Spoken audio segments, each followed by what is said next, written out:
Good evening. Hello. Hello, Victoria. Um, so, not too late tonight, as promised, 9 minutes later than scheduled, which is significantly better than 2 hours like we had the other day. So, welcome to Tuesday night stream. Something a little bit different tonight because I'm on my own, sadly. No one's joining me for games tonight. So we're going to be doing a solo playthrough of Hexplore It, which is this. And in fact, this is the second volume of this game. So there's currently four volumes to this game, as they've called them. They're each standalone games, but this is volume number two. I believe they all follow a sort of similar format as a sort of role playing game. So we're going to be playing through volume two tonight, which is the Forests of Adrimon. And this is Admiral here, who will be attempting to defeat at the end to win the game. So really excited about this. Played this game; it's a new game for me, but played this probably 5 or 6 times now, I guess. And yeah, it's really enjoyable game. Certainly for me, at least. Anyway, it's my sort of type of game, really. RPG based. Plays really well solo, which is always great to have some solo games. But I haven't played it multiplayer yet. I have seen it played multiplayer. I think it's very good multiplayer. Certainly with sort of 2 to 3, which is awesome. There's even a format you can play with the expansion, which I have got. So I am using some of the expansion bits in this, where one of you plays as the villain. So one of you plays as Rimon and controls her while the others play very similar to what I will do tonight. So tonight she doesn't feature in it until right at the very end. But so there's some yeah, cool formats. I think it plays well multiplayer, but it certainly plays really well solo, which is great. So I've had a lot of fun playing it.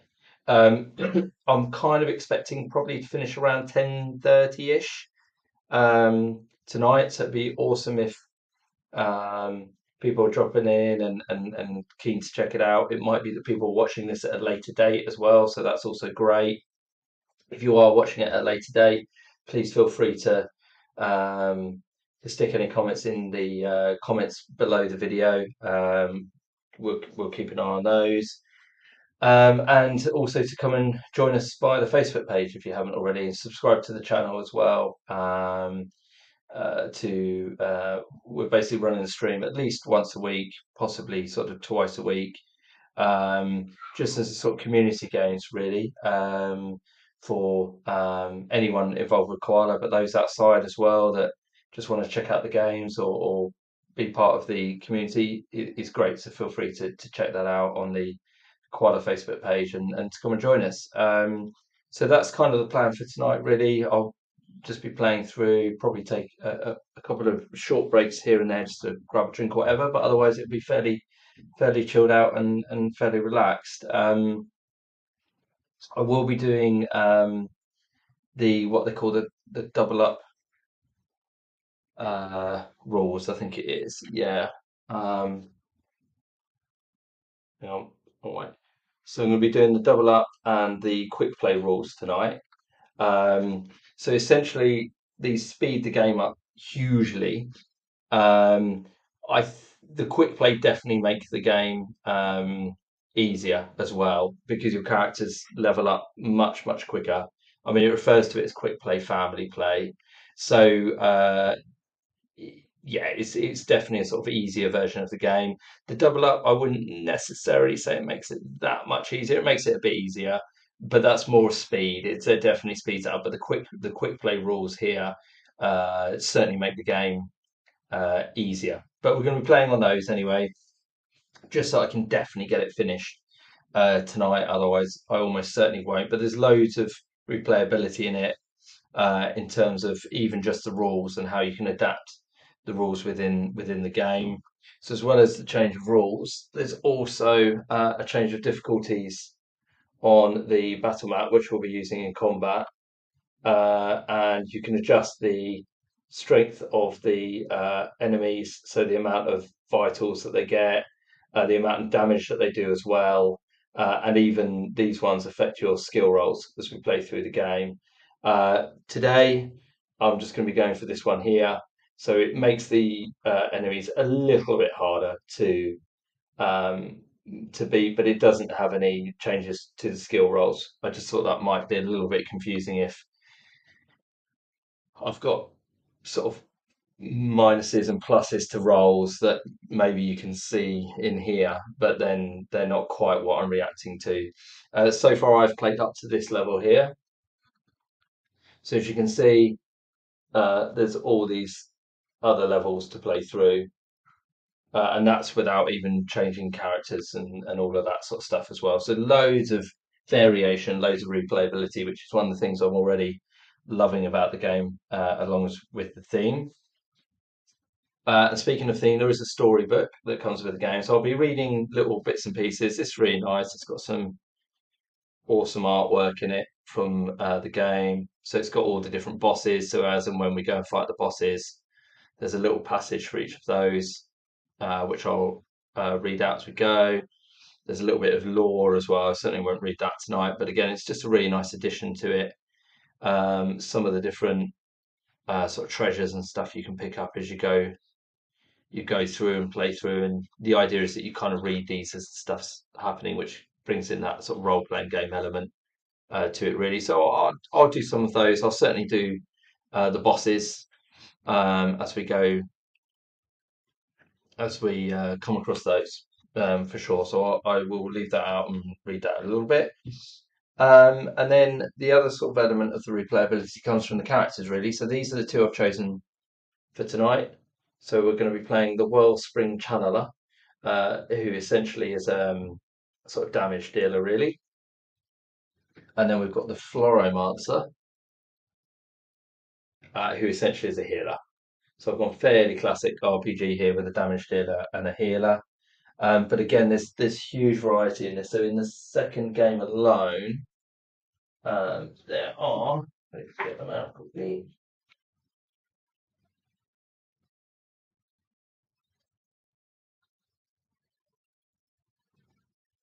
all these different classes that you can play. So we've got Stormcaller, Druid, Soul Reaver. Again, artwork on this is awesome. The Solipist, the Verdant Keeper, it's a bit like a sort of tank blocker, the Warden, and the Historian. So there's loads there. So again, you've got all that variety. That's all just from one box. The expansion gives you some more of those as well, some different ones. So the Rune Master, that's Admiron if you're playing her, and then the Realm Crosser is another character you can play there. So it's great. A lot of variability in it, which I like. So it means you can keep getting out again and again, vary how you're playing it and what's going on and what you're doing. Which, yeah, for me personally, I think there's value in that. I really like that. So there are classes. So as I say, essentially we've got a damage dealer just off the camera here, and we've got our healer as well, which I think I've played these two already, so I kind of know what I'm doing with them, and they're a good sort of balance. But as well as your classes, more variability comes through the races. So these are the two races that I've gone for tonight. So the healer, the Floromancer, will be a feathered dragon race, and their main ability is that they get some additional movement, which is good in this game. And we can do some extra damage to enemies. That's okay, but the movement's very good.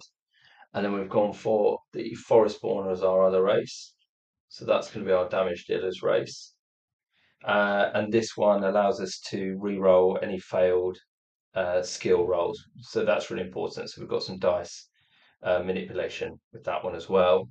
You'll notice on the card that there is all these different sort of coloured icons, which are the stats of our character. So if I go back to the class board, you can see it all sort of colour coordinates, it all matches. So these are our sort of ability stats down here. These are our skill stats here. And then here is our vitals. So we've got our health at the top and our energy here. This will be where we record any items that we get. We've got our goal down here, and right at the bottom is our food bar. So one tricky thing in this game is you have to feed your heroes as you move around the board. Late game, usually it's fine, you've got enough, but early game that can be a real difficulty. And if they end up on zero food at any point, then they start to go into a starvation, which significantly hinders you, and in the end, you just lose the game. So one offset with this, for example, is they have a food rating 4, which means they need to eat 4 food every round. So that could be very tricky to manage, particularly early game. So I've made it quite difficult from that point of view. Whereas this one, the Feather Dragon, only needs to eat 1 food each round. Much, much easier. So one of the challenges we'll have early game is getting enough food to keep these alive. But again, loads of variability there. Um, Class, then the races, and then finally, and this is from the expansion, but we've also got these what they're called traits. So these are just additional little abilities that we can power up as we go through, and then they give our character, our hero, an extra ability at the end of the game once they've been sort of fully charged. So we've got those as well. So tons of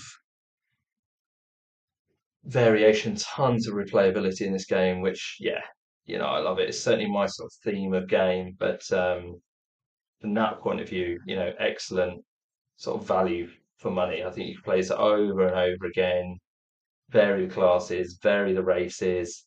The cards change every time. We've got draw decks up here. They'll be completely different each time you play. So just masses of variability. So I think that's a sort of base introduction to it. So I'm going to start with the sort of setup of the game now. As you can see, I've already got the sort of starting board set up. I've already pre-shuffled all the decks and everything. They're off camera mostly at the moment, barring this one here. So I'll just grab those if we need to, but that's all done. So let me just see if I can find some backstory. Here we go. And then I'll go through the kind of initial setup to the game, which doesn't take long at all, and sort of explain ultimately what we're trying to achieve. And then, then we'll just sort of crack on. But if you've got any questions to say, feel free to jump into chat and ask. Hi, Elisa. Thanks for joining. Managed to start pretty much on time tonight, so we're doing all right. But yeah, feel free to jump into chat. Or as I say, if you're watching this afterwards, I was watching one of the previous stream videos last night, and I noticed there were a number of views that had happened afterwards. So feel free to post anything into comments and come and check out the koala page as well. Okay, so let me have a read of the sort of story setting, really. So it says a foul wind cuts through the trees, bringing with it a sense of dread and hopelessness. This land, once known for its lush trees and clear rivers, now lies stained by corrupt power. Admiron, the vile sorceress, has reached out with her magic and transformed the minds of those who once called this place home into her slaves, the mind wiped.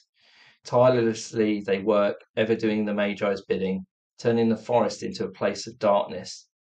It is into this nightmare that you have awakened, memories of the past being far beyond your grasp. Still, one moment remains.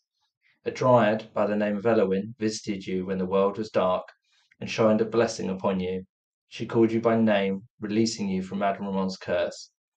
Whilst rising into this now wild and twisted wood, you see a city behind you, its gates open wide.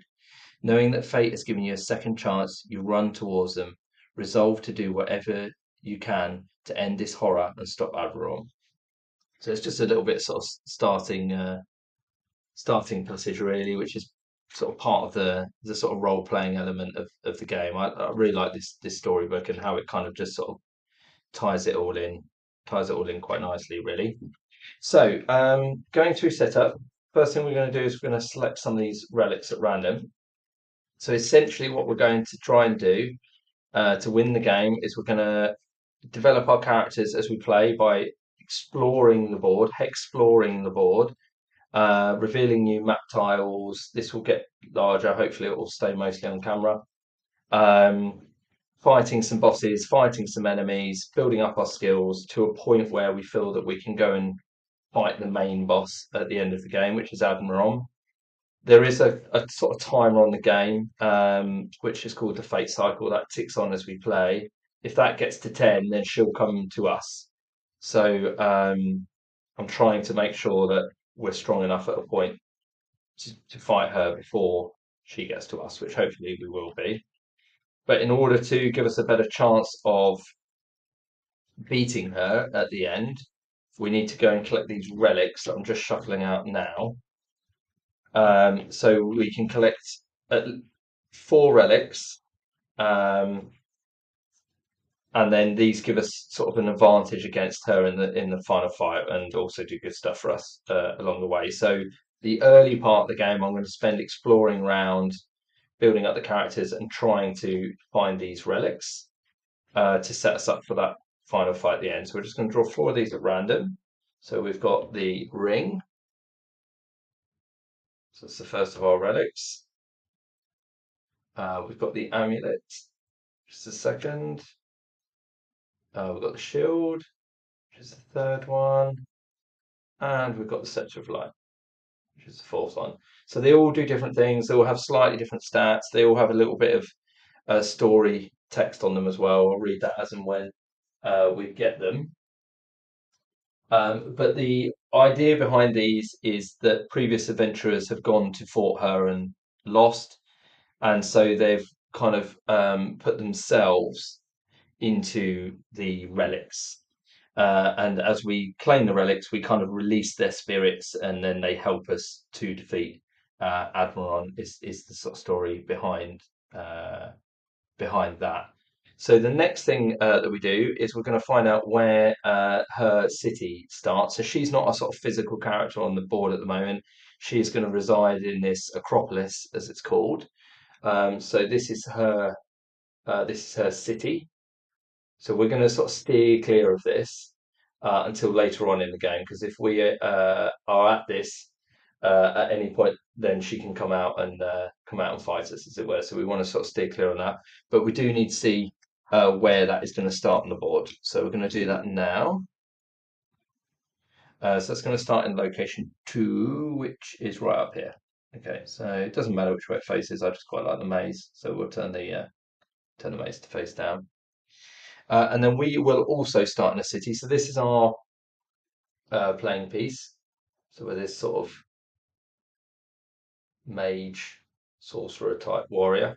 So this will be us moving around. Although I'm playing 2 characters, they're both represented by this one piece. They move together. So we're going to find out where we start. So we start in City 5. So we're right the way down here. So that's quite good.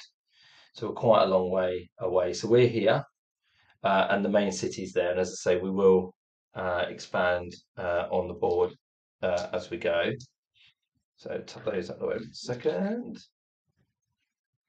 Okay, then we need some destinations, so mini quests, if you like, which kind of gets us started. So we start with these are going to cover these items up, and each of these have these. These are the sort of best bit about it, really. So they have a little bit of story text on them, and then you have like an activity or a task that you need to do at them. So you need to travel to these locations, and this picture is an actual location on the map, or a location we haven't discovered yet, and then we're going to travel there, try and complete this mission, and if we do, then we get these rewards down the bottom, which help us progress. So we're going to start off with some of these in play. If they're already out on the map tile, I'm going to cover them up now. I think. So I'm just going to use these little green tokens, which shows that one of these destinations is there. So it kind of gives me a purpose for traveling. So we've got a bounty here. So it's basically to defeat a boss. And then when we do that, we get to claim that. So that's here on this boss tile. Oh, we're doing well here. We've got loads of these already in place. That's good. That is here, I think. So this would be a good place for us to head to quite early, because there's obviously quite a few of these already there. So this one is for tile I. Tile I isn't in play yet. So this is one where I need to kind of venture off the side of the board, build the map up a bit, and then hopefully see tile I. H we haven't got, L we haven't got, E we haven't got yet, and F we haven't got yet. Now in a normal game I would stop there at this point, but because I'm playing the fast play rules, we get an extra one each, so it's more things for us to go and explore. But none of these tiles are on the board yet. That's fine. Okay. So this is a good area up here, or we need to go and find some tiles to hopefully go and get some of these get some of these others. So we've got a starting city for us. We know where her city is now. So the next thing that we need to do is we need to start to power up our heroes. I'm just checking the quick play rules because I've only done these once. I'm normally playing the normal game, but as I said, it makes the game too long for stream. So we're playing the quick play rules tonight just to sort of speed everything up. Um,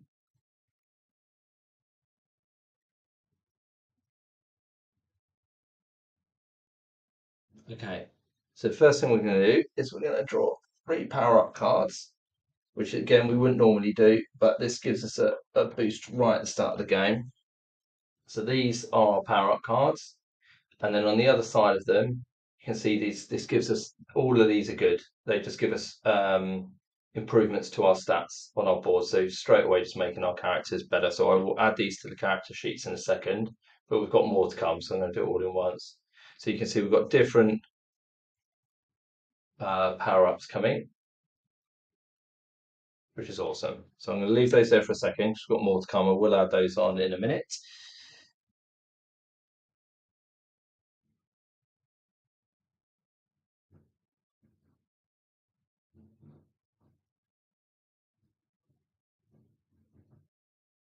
Yeah, okay, that's fine. And then the rest is normal. All right, so Um, Okay.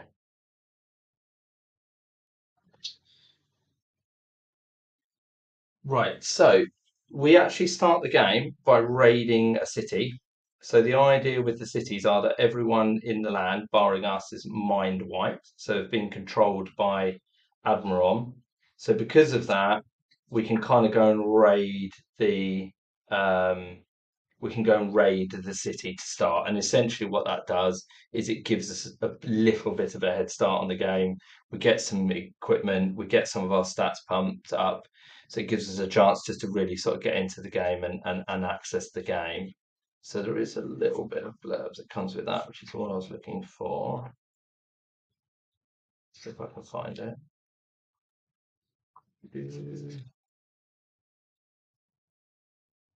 Where is it?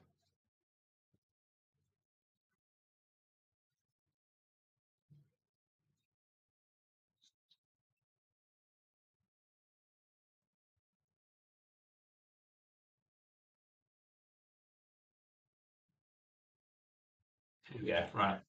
So it says you've mysteriously escaped the Magi's clutches, so that's Admiral, and grabbed what you could when you escaped the city. Each hero rolls their 10-sided dice a set number of times based on how many heroes are in the game, and consults the searching for gear. And then we can trade items. So we are going to dice, and we need this one.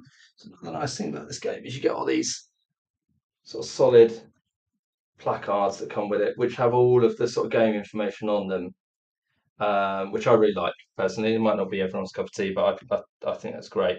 So we've got two heroes in this game. So we're going to roll these dice 3 times. So we're going to take 3 dice rolls, and basically what that does is it will give us upgrades to our stats straight away down here, and upgrades to equipment, and hopefully some food because we need food, but gold and food as well. So just kind of a little sort of kickstart to the game, really. So I will always roll for our Wellspring Channeler first when I'm doing the rolls, and then the Florimancer afterwards. So let's get started and see what we get. So we're just going to roll the dice. So hex in this game, whenever you roll a hex, that's a really good thing. Gives you a bonus. That's we're off to a good start already. And then we've got a 4 and an 8 there. So I'm just going to consult thing on here. So 4 gives us +1 to defend. So I'm going to start to write that in now. So that will go to a 5 there. Let's do these first. So that'll be it. And that'll be a 5.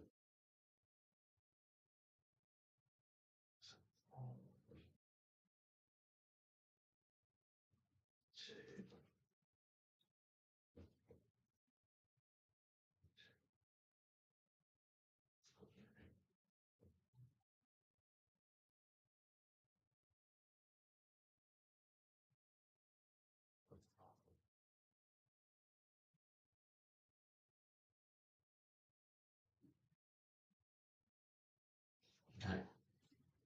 So what I've just done on the cards, you can see here, there's in this sort of smaller grow box is their sort of starting stat. So in that case, this one is 3. And then this in the coloured stat is what it is currently. So what I've done right now is I've added the starting stat, which is 3, to the race card bonus that we get, which is +2. So the attack right now is 3 plus the 2, which gets to 5. The defense is 2 on here, 2 on here, but then I've already added on the dice roll. And of course, I will add on these cards as well in a second. So you can see already how we're sort of starting to increase those stats. And all of these stats are what make us stronger in fights and able to do more stuff. And as I said earlier, these are our skill rolls. So when we're moving around the board and looking for things, doing challenges, we need to roll these. Again, the higher these are, the better chance we've got of passing. And we always want to roll equal to or below these numbers. So the higher we can get these, the quicker we can do that, the better it is. This is our health. Obviously, if this drops to 0, we're in trouble. And this is what we call our energy. So we use this to use these abilities upside here. So I'm just going to go in and fill those numbers out now for each of these, along with the dice roll. So I'll leave this sort of here, so hopefully we can see a bit of what's going on. So that was our 4. We rolled an 8 as well, which gets us 1 in here. So that goes up to 3. One of the things I love about this game is the whiteboard on the actual board, and obviously it all just rubs off, but certainly reminds me of my teaching days, which is cool. Okay, so that's those, and then this one we rolled hex. As I said, hex is always good things. So in this case, we get a +1 increase to something. And then we roll it again. So we're getting 2 extra health rather than 1 here. So I'm going to rub that out. And we'll put that in there. Then we'll add these on. So we get another one here. So 6. We get another one here. Go to 4. We get another one of those. So go to 5. And then we get +2 energy. So most of that's quite good. With this one, really, I want to be getting the red. Just because the red's the attack, so the higher I can get this red, the better. But it's fine. Red and purple are kind of key on this person really, but it's fine. That's not too bad. And then we do exactly the same thing, but this time we are rolling for items. So we're hoping to get some gold and some food here. So I'm going to roll these 3 dice again, and we've got 2 5s and a 9.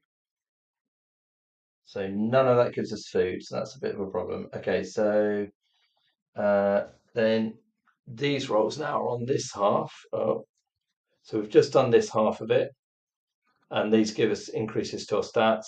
Now we're rolling here, which like items, basically, that we're looting from the city. And here is our golden food that we take, but we haven't got any food, so this could be a very short stream.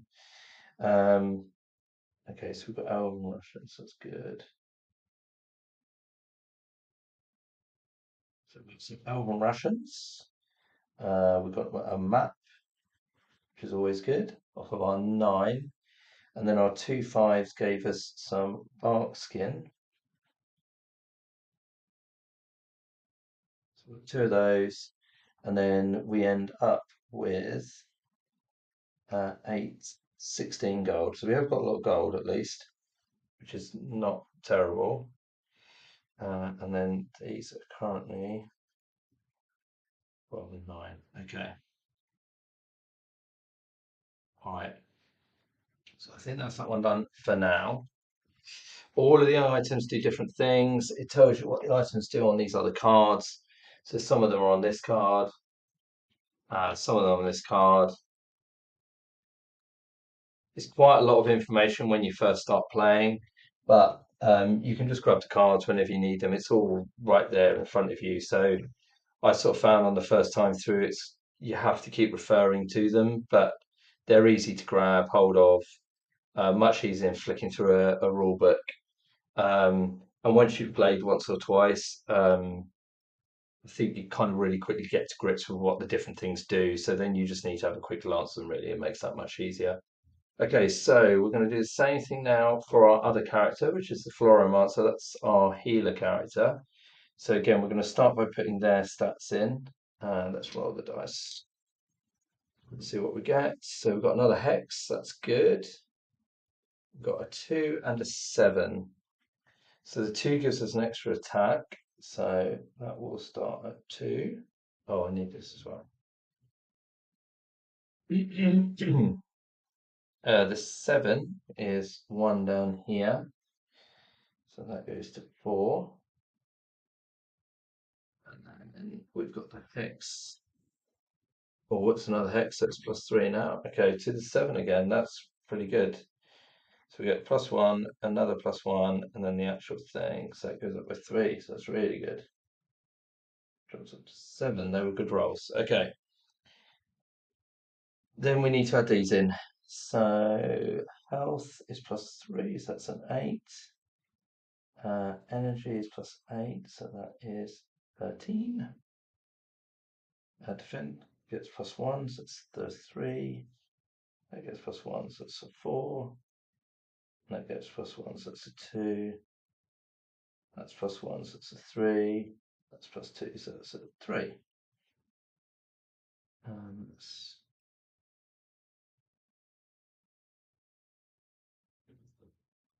and food rating is 1. Okay, that seems quite good. And then we'll roll for the items, same as we did with the other one. So we've got, hopefully we're getting some food. We need some food. So we've got a scroll. Right, we've got some food, so that's a bit helpful. So uh, 2 there and 4 there. We still need more food though. Okay. So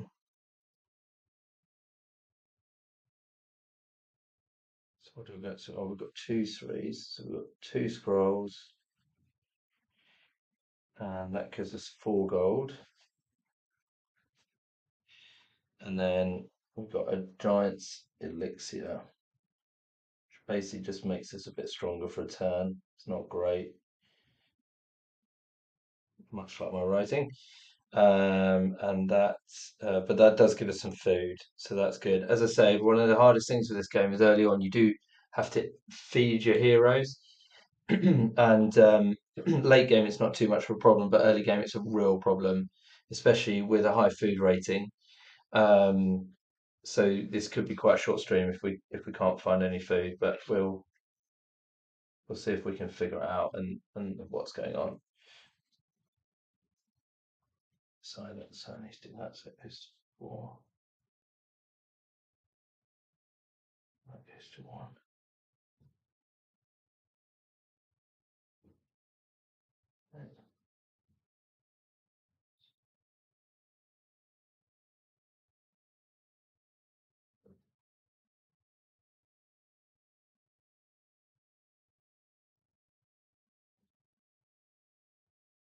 Okay.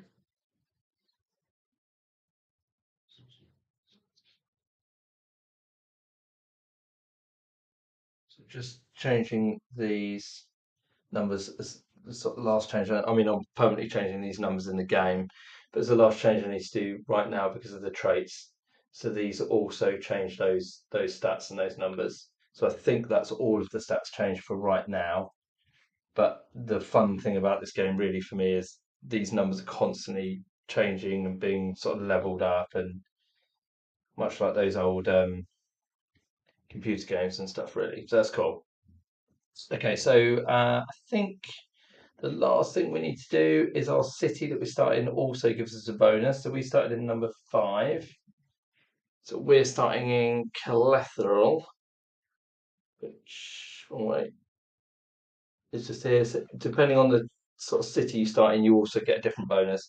So R1 says experiments in science were the two passions of Calethrol. Each hero gains an item from a waypost or the grove worth 5 gold or less. So we can go and choose that. So that's really good. So we're going to go and have a look at these. This is our waypost items. So we can pick any one of these things that costs 5 gold or less. Or these are our grove items. So we can pick any one of these worth 5 gold or less. But I think we're going to go for something off of here, and might want to get some more food. So I think what I'm going to do is I'm going to get a pair of boots for each of them, which cost 4 gold. What boots allow me to do is when I do these gear rolls, like I've literally just done in the city, we can manipulate those dice rolls a bit. So when we come on here, we can manipulate these and these a little bit. So my plan to start is just to kind of stay here for a little bit and try and get some more improvements to the stats and try and get some more food mostly because we can't really sort of go too far without getting some more food. So that was quite a good place to start, I think. So uh, let's get some boots and hopefully that will be a good choice because there were some good choices there for 5 gold. There's quite a lot that we can get. Okay, I need to do these cards here, and then I can get rid of these. This goes up with 2. So it goes up to 15. This goes up by 1, so it goes to. It goes up by 2, so it goes to 3. And then that goes up by 1 more, so it goes to 5.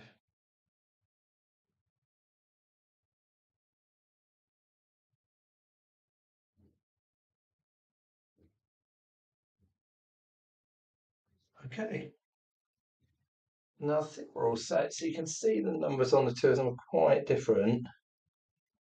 I'm going to do it maybe if I sort of do it that way, sideways on, but quite different, but all quite low at the moment. Hopefully they should increase as we play through, and then everything gets a little bit easier at that point. So I'm just going to discard these because we're done with these now.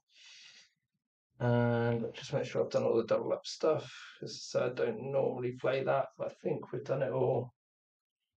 Uh,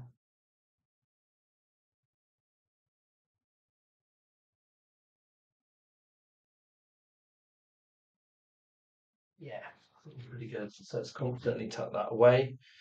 And then I just want to check one more time what those two items do that we've got. So we start the game with 2 charms, which basically make the game significantly easier for us. So the charm of the summoned court, whenever a fragment is drawn, which we will do in the end, we get to keep both fragments. Normally we'd only draw one, but in this case we get to draw 2 and keep both. And then the charm of the autumn court. Normally, when we draw a fragment, we only get 1 reward off of it for each hero, but this allows us to get all 3. So that's the kind of real speed up, really. Whereas normally we'd get one advantage from completing something, we're going to get 3. So you can see how much quicker that would make it. All right. So the first thing you do on your turn is you do your movement. So you can stay where you are and camp, or you can move a set distance. Currently, because we're playing the speed up rules, we can move 5. Normally, you'd only be able to move 4. But also, our Feathered Dragon race gives us 1 extra movement as well. So we've got lots of movement really right from the start of the game. We can move 6, whereas normally we'd only be able to move 4 spaces. So it means we can move around the board much more quickly. But I think what I'm going to do to start is to stay where we are in this city, and we're going to camp, which makes our dice rolls better, and try and get some more goodies like what we've just rolled for, particularly food. And try and do that first, and then we'll sort of see how that goes. So once you've decided on your movement, in this case we are camping, then you roll against your skills. So these are the nice sort of green, yellow, and blue numbers at the bottom. And as I said, to beat these skills, if you like, to pass these skills, we need to roll this number in each case, obviously based on the dice, or lower. So it has to be equal to or lower. So at this point, that's really hard because those numbers are really low. It'll get easier to do that as we go on. Because we can't, we get a -1 to these rolls. So I'm going to start with the Channeler first. So we need a 3 green, a 2 yellow, and a 3 blue. So we get -1 to each of these. So we have failed the green, we have failed the yellow, and we've passed the blue. So the green means that might affect our movement, but because we're camping, it doesn't. Failing the blue means we don't get any gold. So the yellow. The yellow is kind of we're exploring and we're looking for gold, but because we found it, we didn't find any. We just wasted our time. And the blue is our food, so it's actually survival. But it's if we need to eat. So if we pass that, we don't need to eat any food this round. The theme is that we managed to find through food through exploring in the wilderness or around by the camp, I guess, in our case here.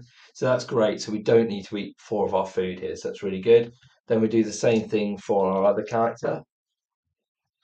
And we got a 5 green, so that's a -1, so that's a 4, so that's a fail. We got a 3 yellow, so that means it's a 2, so we have found some gold, so we get 2 gold. So I'm just going to rub that out and add that in now. And we got a 5 blue, so it's a 4, and obviously we've got a nice increased that stat, so we passed that, so we haven't had to eat any food this round, which is really good.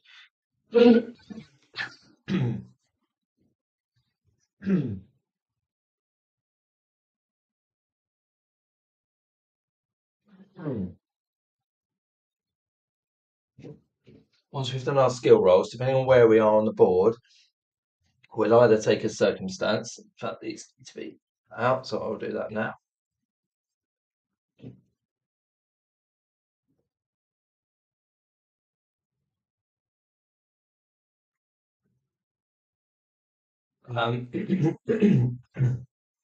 Or if we're in a city fighting a boss or something like that, then we ignore that. So because we're in a city, we're going to skip that for now. We'll do that on a later turn. Um, and we go straight to the city as we did before to try and roll to get some better equipment. So I'm just going to grab that card now. Okay, so we're going to explore the city. We can do this as a group, or for a penalty, we can do it individually. So I'm going to do it individually because we do get a sort of benefit for doing that separately. But it's more risky basically because we're splitting up. But I'm going to do it anyway because I think the rewards are better. So we're going to search individually. We're going to search alone. So the first thing we do is we roll against our success dice again. So the blue, the green, and the yellow. We'll be doing that quite a lot. And we get a -1 because we count. So we've failed this. we have failed this, and we failed this. So we failed all three, unfortunately. So that means we get three to choose three upgrades, or we'll roll for three upgrades or items when we, like we just did, when we get to that bit in a second. Then, as a consequence to us searching in the city, we have to roll what they call the fate dice. So we're going to roll that now. We've got hex, that's really good. So you can see on this one, I did this bit at the top here to see how many rolls we'd get for items in a second. And then there's like a consequence for us doing this. So I've just done that now. We searched individually, so we have to add one to this roll. So we've got a hex, we add one, but because we count, we take away one. So in effect, it's what the dice says. So we get a hex. So that says you've been fortunate and careful. The mind wipes have been busy elsewhere, so they didn't detect us basically in the city. So that's really good.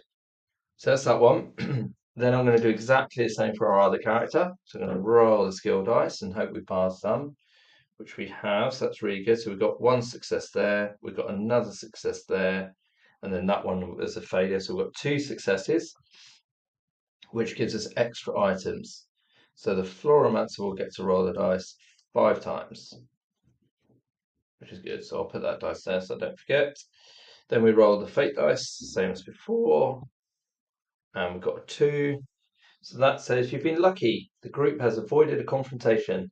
Discard the first event or treasure card located on the circumstance bar.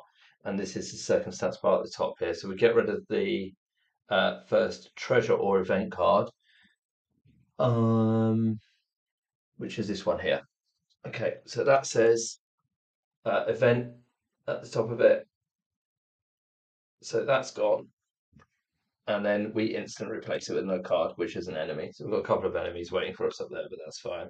Okay, and then we roll to see what goodies we get. So we can either roll for stat increases or for items, which the items include the food, which is kind of what we need. Stat increases are really good as well. So I think I've got 3 rolls on the Wellspring channel. I think I'm going to roll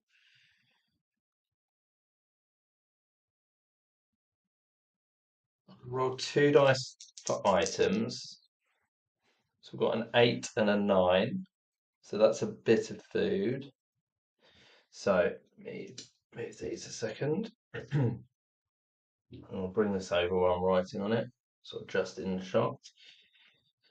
So we get some acorns, which give us a bit of card control, so that's useful. 2 of those. And we got some more elven rations and some more maps. That's really good. So we've got plenty of food now, I think, actually. 2 of those. And we found 2 more food. So that's good. And 8 more gold. So that's really good. So we've got plenty of gold, which is great. So it's 24. We've got 1 more roll left. I think I'm going to roll. I think we're going to roll for stats. Oh, I forgot about the boots. That's annoying. Oh, well, never mind. So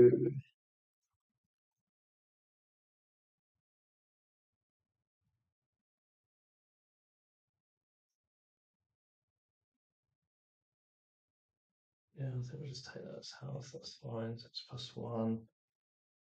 Go to 13 health there.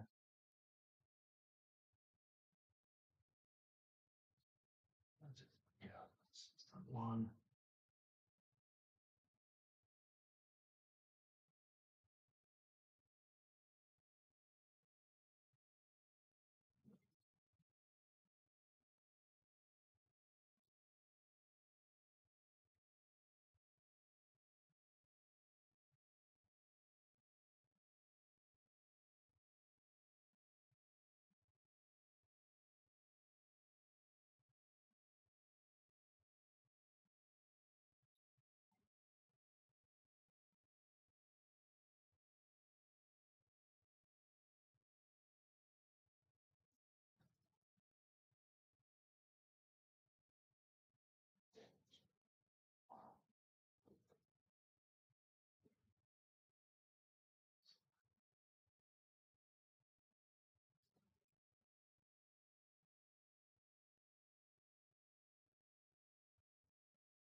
So I was just updating the boards there. Right. So then we do the same thing with the other one.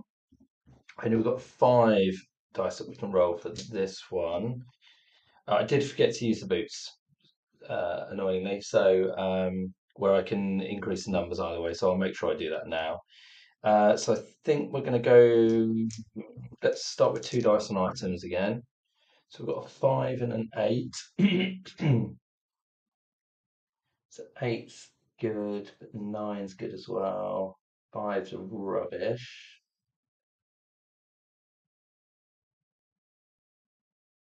So we're going to make the eight into a nine, I think.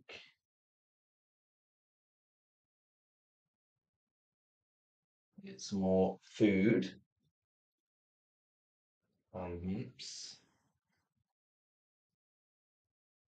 That's eight goals. That's 14, I think. And then five. I think we'll make a six just to get some more food.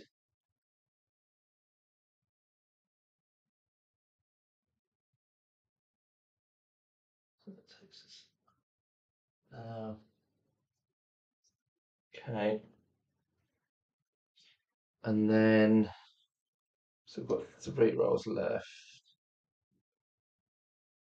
Let's roll for another item. Let's roll a three. So it'd be a two or a four.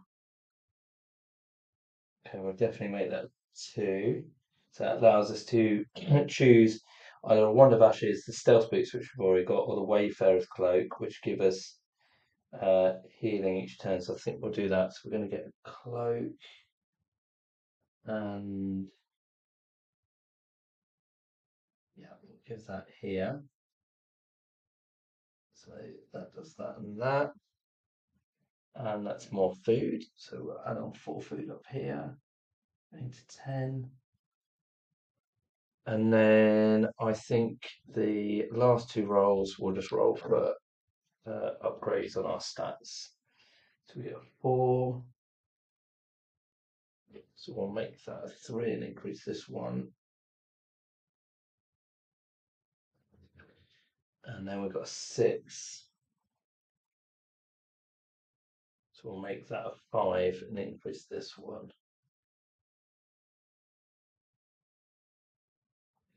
That's fine.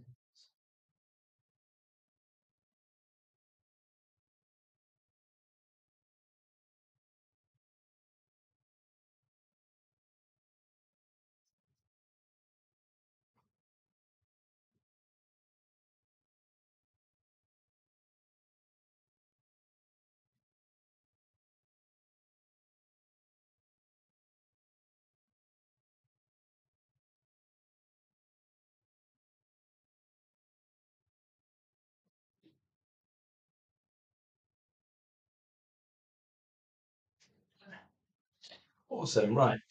So basically, first turn we've just camped in the city and we've gone and grabbed some more items and things, food mostly, just to try and help us survive longer than just a couple of turns. So that's pretty good. We've got some good items in there, I think.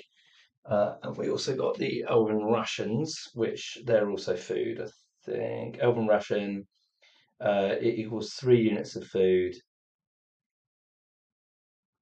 and it allows us to carry extra food. So that's good. So we've got uh, quite a bit actually with those as well. So that's good.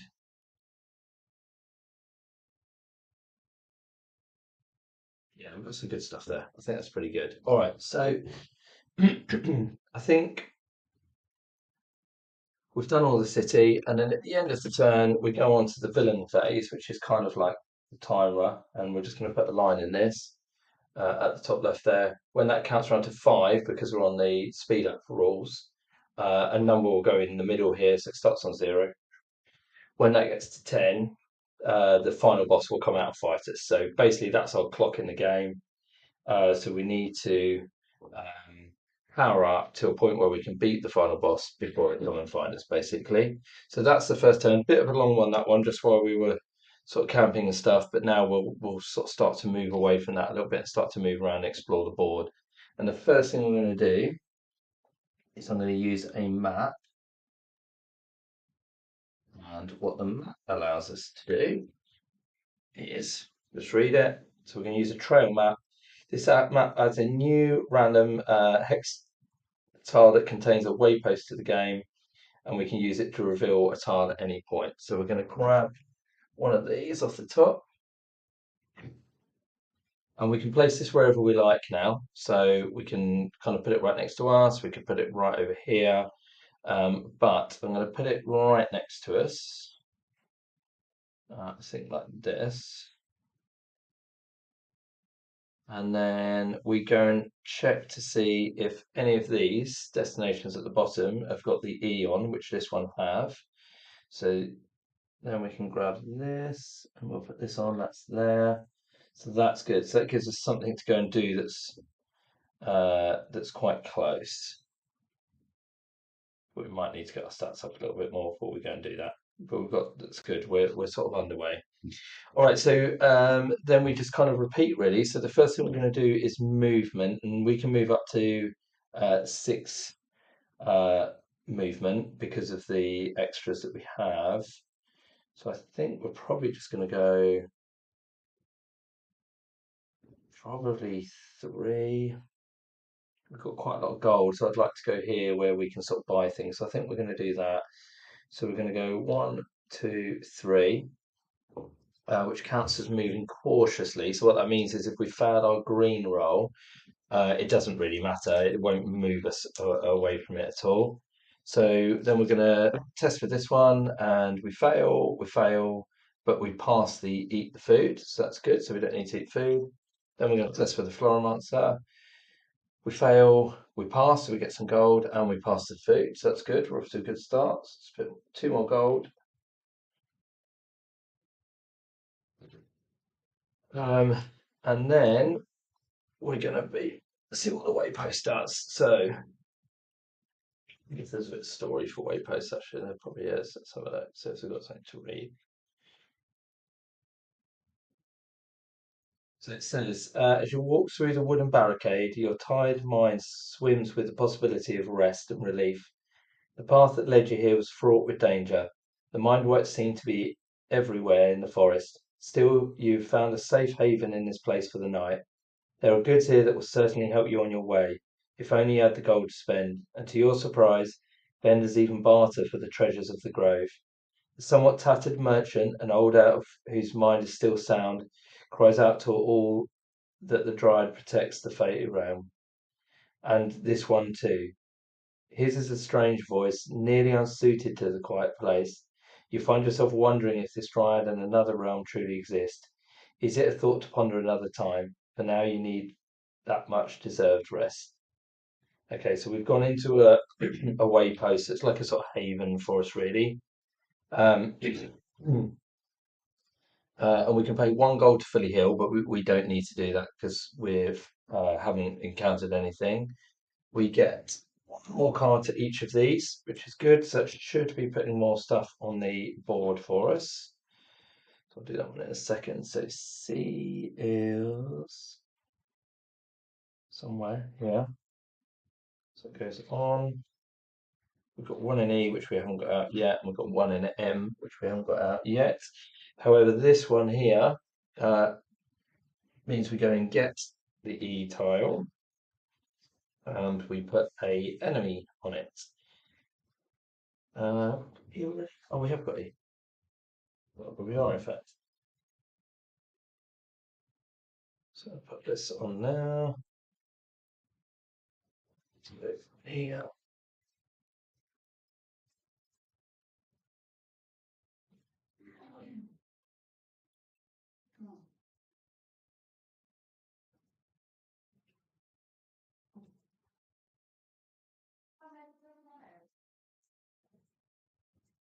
And where is that? Not that one. This one. Okay. So it says, under the incursion, which is this one here. So we've just pulled this out as a destination, a thing for us to go and do. And what it says is locate and place the hex tile that contains the incursion. So that's tile E, but I'd already done that as it happens. Locate the lowest level 1 humanoid encounter, which are these level 1. You can see the one in the shield at the top. So the level 1's the lowest. That's the easiest thing for us to fight. These mind wiped villagers. Um, and place them on top of this card. So they're where we are right now as it happens. And it says, Horde of the Mind Wiped are invading the waypost. Be careful, they are dangerous. If you defeat them, you'll save the waypost and will also receive double the encounter reward. If the fate cycle increases twice while this is in play, the waypost becomes an enthralled city. And then that's the reward we get at the bottom for doing it. So we definitely want to do this because these cards obviously help us power up. These are our relics, which we need to get to end the game. We've got some gold there as well. So I'm going to put that in there. And I'm going to just sit that on top of there and we draw this a shuffle. And that's great. So that's where we are right now. So we should be able to deal with that pretty much straight away. We should be able to defeat them, I think, but we'll see.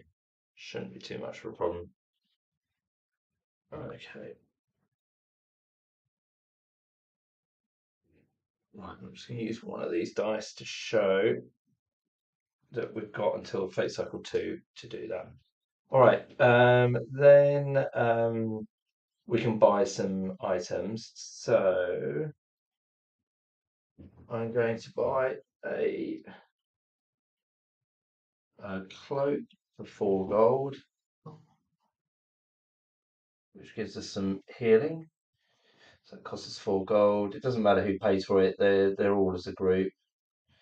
We're going to buy some workshop supplies for 4 gold per hero.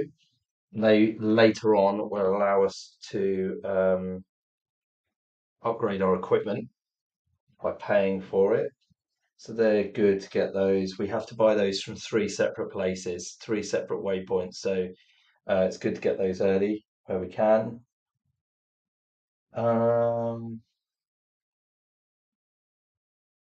I think we'll buy some more Russians while we're here. They only cost 1 gold. So I think as we've got so much, and I don't want to risk running out of food, so I think we'll just go to 4 here. So it's 4 gold. And let's get another 4 there maybe. So that's 8 gold. I know we had 2, so it's 6 gold. So 18.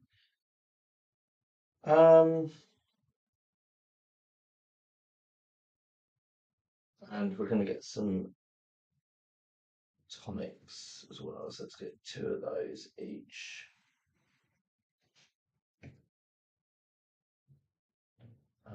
Costs 2 more gold, so that's 14. So there is a list on here. It sort of tells you what all the different items do. I'll pick out some of them just as I'm using them or buying them. Some of them we've already gone through, but all different costs, lots of different things that you can buy, lots of different uses for each one. So part of it is kind of working out what you need when, and some things you sort of desperately need right now, other things are useful later on, but obviously you've only got so much gold, so we've spent quite a lot there. So we now dropped down to 14, 14 gold. Okay, and then end of the turn. There's nothing else for us to do there now. So we're going to move that on another one, move the fate circle on one, and then we start again. But because I want to fight these mind wipes that are right where we are right now, I think we're just going to camp and not move this turn. So we're going to roll our skill dice. That's good. We passed on food, so we get a -1, so we passed on navigation, but it doesn't matter. We didn't find any gold, unfortunately, but we did pass our food roll. So that's good. And because we got a hexes are always good. We get to roll for um, some other resources. So it seems there's quite a lot going on, but the more you play, the sort of clearer it becomes, really. So we're now going to see if we can harvest some nature's essence. And the reason we're able to have a go at doing this is because we rolled a hex. So rolling a hex on the dice, always good in this game. So when you roll a hex, you get some potential goodies, which is what we've got here. So we're going to have a go at going this. So we need to roll a 6 or less.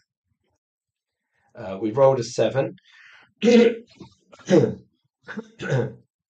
Oh dear, sorry. So unfortunately, we failed that by 1. So we don't get the seed. The seeds are just good for later. They allow us to go onto this one and to spend the seeds to get other good things. But unfortunately, we didn't get that. So that's fine. Yeah, that's fine. So now we're going to roll for the final answer. And that one doesn't look quite so good. So we failed the green, but we camped, so it's okay. We did find some gold because we needed a 4. And we get -2 to our roll, so we get 2 gold. And we passed our food as well, so that's good. So we don't need to worry about food this turn. So it's excellent. Right, so now we're going to encounter some mind wiped villagers. So we're going to have a go at fighting these guys, which is part of this destination.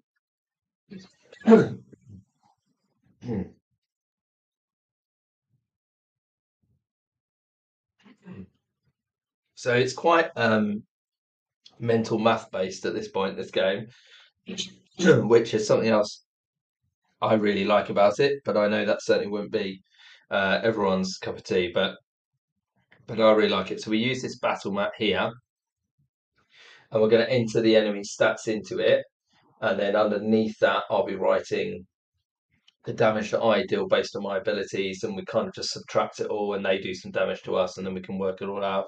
But the first thing we're going to do is we're going to enter in their health. So their health is 5 plus 10, so they start with 15 health, so they're pretty weak, really.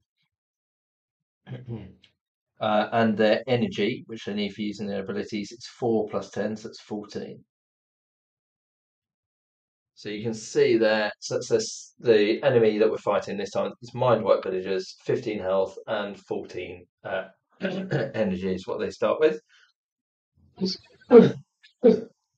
And then we go onto our boards, and we can either do like our basic attack with our red, which in this case would do 6 damage. Alternatively, we can spend some energy to use one of our abilities. So I think that is what I'm going to do here. Just write this in. 12.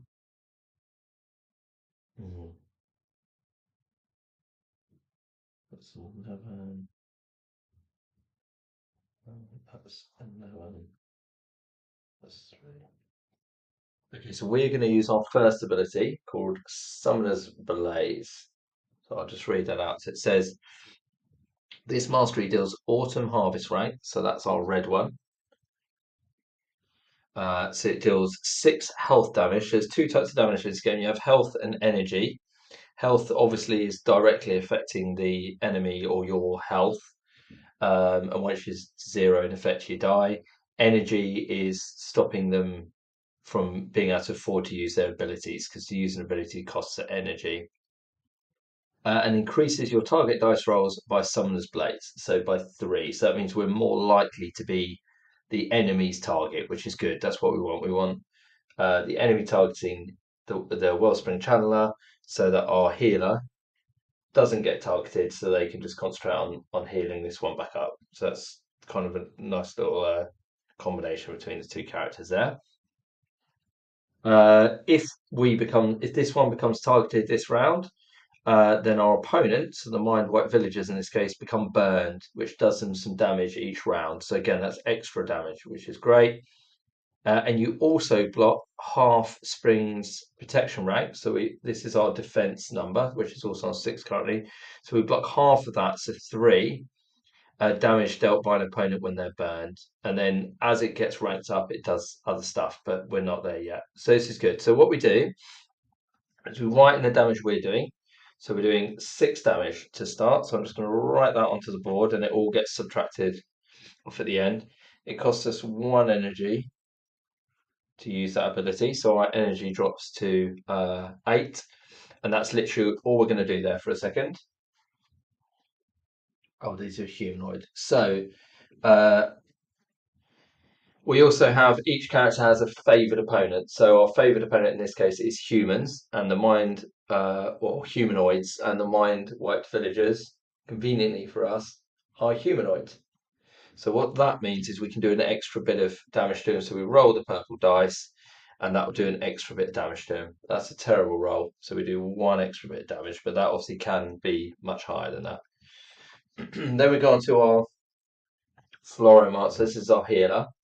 So their favoured opponents is monstrous humanoids, so we don't get to roll the extra dice with them. And I think for them, we're going to do our healing ray ability. So it says you may use this mastery during the movement phase. So we're past that now, so I've missed that, to harness the sun's power. Raise each hero's health or energy, your choice, by 3 for this game turn. So I should have done that, but I wasn't really thinking about it, to be honest. So we've missed that now. In combat, Healing Ray creates 2 plus 1/3 molecular barrier. So that's our orange stat. Motes that last until they're consumed or combat ends. So I've already, it gives you a nice little space down here where you can sort of pre-work out this stuff based on these numbers over here. So I know that we're going to create 3 when we do this ability. Anytime a target suffers health damage, you may choose to consume 1 or more of the motes to heal that target's health, equal to half the healing ray rank, which currently for us is 3. Half's always round down in this game, so we're going to heal for 1. So basically, we're going to use this ability, so it costs us 2 energy. So we drop to 13 energy. Then we can record all of this on the board, which is awesome. We create 3 motes, these little healing pods, and each one, when it's consumed, will heal us for 1. Obviously, as all these numbers go up through the game, this will get better and better, so it'll heal more and we'll create more, so the characters get better as they go on. So no damage from that one though. So, but we've just got a means of healing. So currently our enemy is taking, they've got 15 health, they're taking 6 from the attack, plus 1 from the extra little dice we rolled. So now what we do before we work any of that out is we roll the dice to see what they do. So they rolled a 2. So then we consult this little chart. I won't go through this every time, but then we consult this little chart here. And you can see underneath the dice roll it says 1 to 3. So we're in this section here. So it's going to do this section here. So it says single target health damage and explore. And if you fail the explore roll, you become disarmed. So I'll see what that does in a minute. So it's going to do 4 damage. We roll the 2 dice. So I'll do green for the Channeler and blue for the Floromancer. And it targets the higher number. So the Floromancer rolled a 6, but the Wellspring Channeler gets a +3 to their roll. So theirs is a 7. So it's going to hit them, which is perfect. It's exactly what we want. And then we have to roll against our Explore. So we need to roll a 2 or less, which we didn't. We rolled a 9. Okay, so the Channeler takes 4 damage from the villagers, but at the point where I can take damage, I can use these motes to heal. So I'm going to do that. So I heal 3. So I take 1 damage after all of that. And this is what I was saying about the sort of mental mass, really. When you first start playing, it seems like there's quite a lot of information, quite a lot of numbers, but as you play the game, you get used to the characters. It becomes much, much easier, much quicker, really. Um, so we've done that. Then we failed our explore roll, so we're going to become disarmed. And on the back of this, These are what they call conditions, and it tells you all the different conditions. So it says disarmed is, where is that? Is that on here? Disarmed. Disarmed heroes lose their weapon. They may attempt to reclaim it each round by taking the defend action, rolling a 10-sided dice against their attack. So our attack rank is 6, as if it was skill. While disarmed, heroes may only deal damage equal to their base roll and race modifier. So basically, our attack gets weaker if we ignore that, only by 1 as it happens. So it doesn't actually make that much difference early game, but it would make more later. Or we can take a defend action and try and, in effect, we take a turn out to pick the weapon back up, is what we're doing there.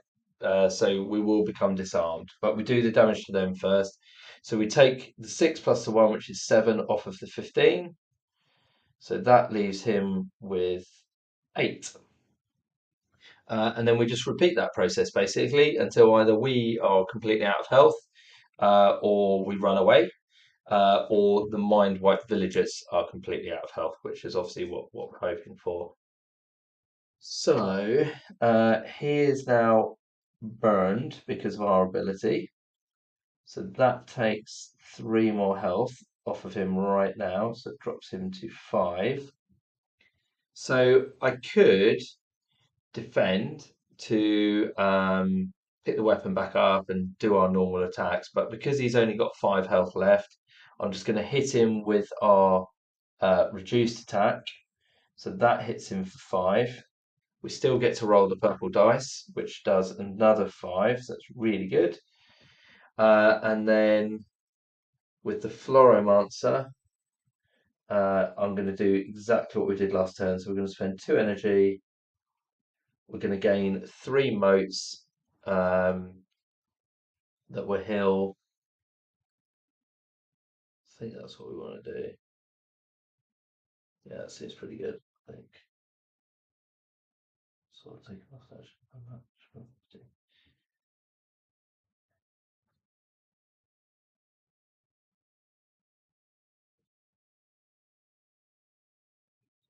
Okay. And then we roll for them. So they roll a 3. So it's exactly the same one that they did last time. They would have had to have rolled a 4, a 5, or a hex to do something different. So exactly the same as last time. So we see who they target. So we'll always roll green for the Wellspring and yellow for the Floromancer. So the Wellspring takes the hit.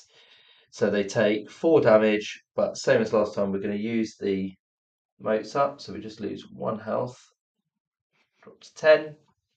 And then we roll to see if we become disarmed, but we're already disarmed, so that doesn't matter. And then we do the damage to them, so they take 5 damage from our attack, 5 from the favoured opponent damage that we do, which kills them. So they drop to 0 health, and then they're done. So then we can clear the board down, and then we get some goodies, which is how we become stronger, so we're no longer disarmed. Okay, we'll get this out of the way. Let's see what we get. So on the card itself, we get some bonuses. So in this case, it's 1 gold per hero, no food. And then we discard that. So each one gets 1 gold. That's 3 and 15. Then I'll do our traits. So these are what I talked about at the start. These are just a sort of additional. You don't have to play with these, but I quite like them. We get a trait point on this one each time an opponent's health falls to 0. So we get a trait point for that. And these will just make us stronger sort of later in the game. And then this one is heal a group member using an item or ability. So we did that twice in that game. So we get 2 points for that. And then when these sort of fill up this bar here, this rank will go up, which just sort of makes it better for us, really. So that's those. And then we get the treasures. Because it was a destination that we completed, we now get this stuff at the bottom. So we get a power card, which applies to both of them. And then, so we'll do that first. So they both get +1.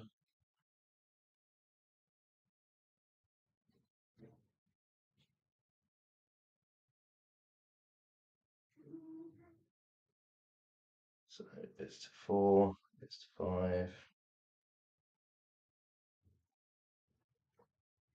Then we get a fragment, and because of up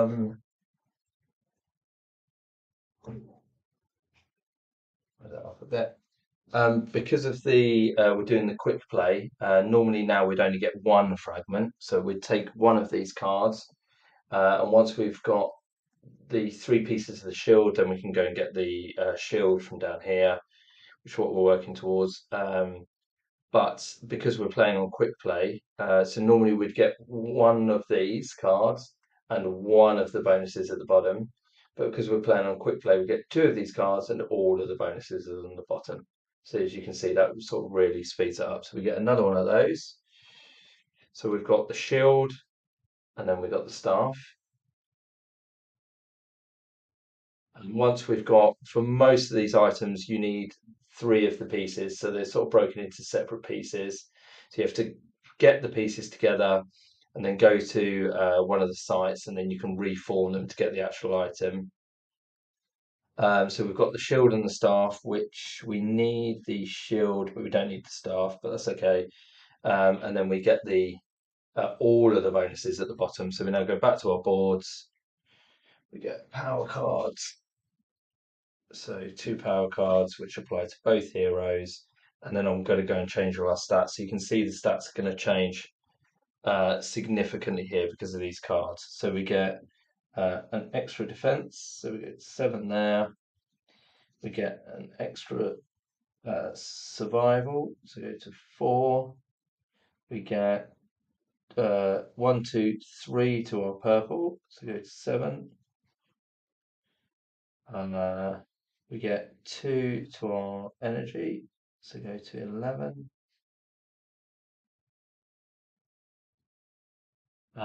Then we get 1 to our attack.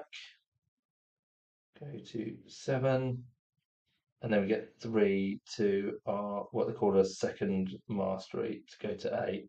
So already there, just from completing that one destination and those 2 relics, you can see our stats already jumping right up. And of course, the higher these numbers are, the more attack damage we do, the easier it is for us to fight and kill things, the quicker we move through the game, which is why this sort of quick play speed up version is so much quicker. And then we need to do that for our other hero. Or heroine, that's a hero actually, but I think this one's a female, yeah. So I've got that wrong way around, sorry. So this is our Wellspring Channel's artwork. And then this is our Floromancer's artwork. Okay, so let's do their stats. So they get all of these the same. So that goes to a 6. This goes to an 8. That's really good. We get 3 to the purple, so it goes to an 8. We get 2 energy, so it goes to 17. We get 1 red, that doesn't matter too much on our healer. And then we get 3 blues, which is really good. So it goes to 6. So let me just change these now. So that is 4. That is a 4.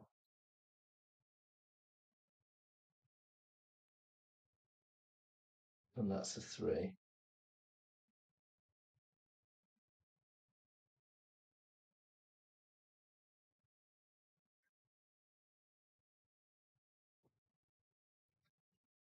So, I mean, even just from that attack now, when we use that same ability, we'll create 4 motes that will heal 3 each time, whereas last round we were creating 3 that only healed 1. So that's got significantly better just from those boosts. Okay, then we can discard all these. This symbol here means we have to increase the fate tracker once. It kind of moves the game on. So whenever we see one of those, and I often miss those, it means we've got to move this on right now. So we'll do that. Then we discard this because we've done that now, but not there. That goes not there. And then we've got two bits of relic, one that we actually need and one that we don't. So the one we don't need, I will tuck right off the camera, and the other one for now, I'll just pop up here, but we might need to move that later. Okay. Then we can take that off because we've done that destination. And we are done. So we need to move this on one more and then think about where we want to go next. I think we'll probably come down to this one next. Where's that E? What do we need to do? Green and blue.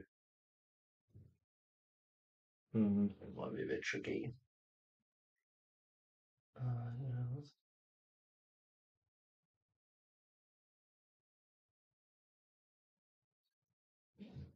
So although that's quite close, it's going to be quite tricky for us to do that. But I think maybe we head down there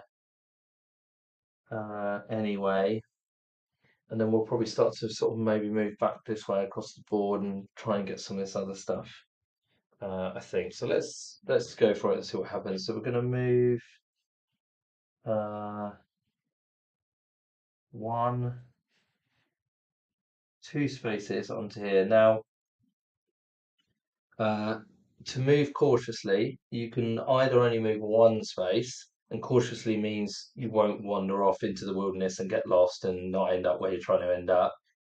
Uh, or you have to move on roads and rivers, which I'm not doing here. However, we can move one additional space because of the feathered dragon's ability. So I've only gone two there, so we still move cautiously. So that's good. It means we're going to end up on this space. Otherwise, you have to sort of roll a dice here and you can wander off and see what direction you move in if you fail your green roll, which we're likely to at the moment. But we've moved cautiously, so we don't need to worry about that. So again, we do our skill check and we passed the green, we failed the yellow, and we failed the blue. So we do need to eat food now. So the Wellspring Channeler needs to eat 4 food. So we're going to drop down to 6 there. And then we roll for the Florimonster, who rolls 3, so that's a pass. We failed the yellow, but we passed our blue, so that's good. So they don't need to eat food. Now, because we're not on a city or a waypost this time, we now have to do one of these at the top. So we're going to roll the purple dice, and this is random to see what we get. So we've got number 5, which is this one here. So that is a level 4 boss. So right now, even though we have just increased our stats quite a lot, that might be a bit tricky for us. It's got a lot more health, it does quite a lot more damage. So because we moved cautiously, we can choose to discard this card rather than encountering it. So that's exactly what I'm going to do. So I'm going to get rid of that. I don't think we want to fight that yet. Then we get a new card. There are some cards up here that you can't avoid, but that one we can. So it's fine. So we're just going to ignore that. And then we get to have a go at the encounter, which is this one here. So we're going to have a go and see if we can pass this. It might be a bit hard at the moment because we've got to pass green and blue. But we're going to give it a go and see what happens. So it says, winding tunnels lead under the mountains nearby. Find the entrance and make your way to Frommel's Gate. It is said the great door bears an old face, and that in times of great need the gate speaks to would-be travellers. Brave the dark and see what lies under the mountain. If you do, the elemental spirit may lead you to a fragment. Okay, and these are our symbols for fragments, and obviously we collect fragments to get the relics here, which help us against the end boss. So plus they give us power up, so we definitely want to get as many of these as we can. So we're going to go for it. So we're going to roll for the channeler first. We roll blue and green, and we need a 3 or less on the green and a 4 or less on the blue. So let's give it a go. So we failed and failed. So nothing there. Then we'll do the same for the Floramart. So we've got a bit more chance on this one. So we need a 4 on the green and an 8 or less on the blue. So we got the 8 or less on the blue. But unfortunately we failed the green. So we failed it. So we haven't passed it this turn. So that just stays there. Nothing happens. I think it was here. Um, so that's fine. So we can't do anything else about that. Um, and obviously, we're not in a city. We can't buy anything. We can't do anything else there. So all that's left for us to do is increase the game timer on one. And now, because it's on the fifth marker, it will count up. So we rub all this out, and it now goes to one. And remember, when it gets to 10, we have to fight the end boss, which is why you can't just spend forever sort of slowly moving around the board and sort of doing these destinations. In the normal game, in the main game, that is kind of the fun of it, really, is that you play it much slower. The timer increases more slowly, but it gives you more time to sort of venture around the map and go and do these things. In the quicker game, the timer's going quicker, so we need to sort of speed around a little bit more. Um, so we're going to stay where we are. So we're going to camp to improve our stats, which should hopefully give us a better chance of passing this. So we're going to roll the skills first. So we found the green, that doesn't matter. We find 2 gold. So I'll put that on 17. And we failed the food, unfortunately. So we've got to eat 4 more food, which drops us to 2 food. And we roll for the Flora Monster. Obviously, if you were playing this multiplayer, then you would just control a hero each. It's just that, and you can play it single player with one hero. I just personally prefer playing with more if possible. So we passed the green roll because we get a -1. We found there's some gold, so we get 2 gold, and we passed the food. Right, so I think what we're going to do, there are 6 foods. I'm going to drop that down to 2 food. Put 4 here. Let's go into 6. We've still got our oven ration, so we should be okay. We now go for a circumstance, see what happens up there. We get a 5, so that's this one. Again, because we camped, we would normally be able to cancel this and avoid it, but this one actually says it's unavoidable. So that means I can't just discard this like I did on the last one. So let's see what it says. Stolen. Hey, that's mine. Dozens of diminutive imps surprise you from behind the trees, aiming their greedy little hands at your food pouches. This is bad. Each hero roll survival. Those who fail have all of their food stolen from them. The imps manage to steal only half if you succeed. Okay, so this could be bad because we need the food. Also, I forgot to heal twice. This should be on 12. This should be on 10. And this should be on 13. Okay, so let's roll for the chandelier first. So we need 4, a 5 or better. We need to get a 4 or better, but we get a -1. We rolled a 2, so that's good. So we only lose half our food. We'll swap these over now. Just, 3, and then roll for this one. So we need half 8, so that's fine. So we lose 1. Okay, and then that gets discarded. All right, that could have been better. Right. Now we're going to go for this destination again. Hope we do a bit better this time. So we'll start with the world ring. So we need 3 and a 4. So we fail. And we're going to go for this one. So we need a 4 or 8. And we pass the 8 again, but we fail the other one. So we failed that again. Bad. And then we tick this on 1. Okay, they're bad rolls.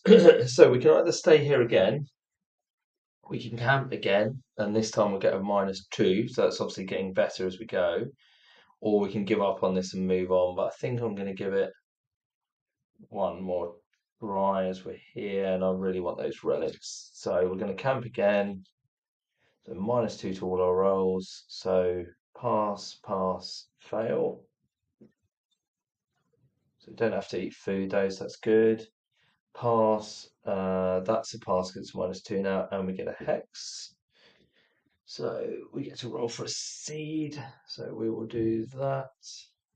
And we pass, so we get a seed, which is something we can spend later. Then we do the circumstance. Should have a new one out here. which is another level 4 enemy. Because I can't, I can get rid of them, and I absolutely are, because I don't want to fight them right now. More enemies, cool, we get a lot of enemies, okay. Um, right, and then we have another go at the skills.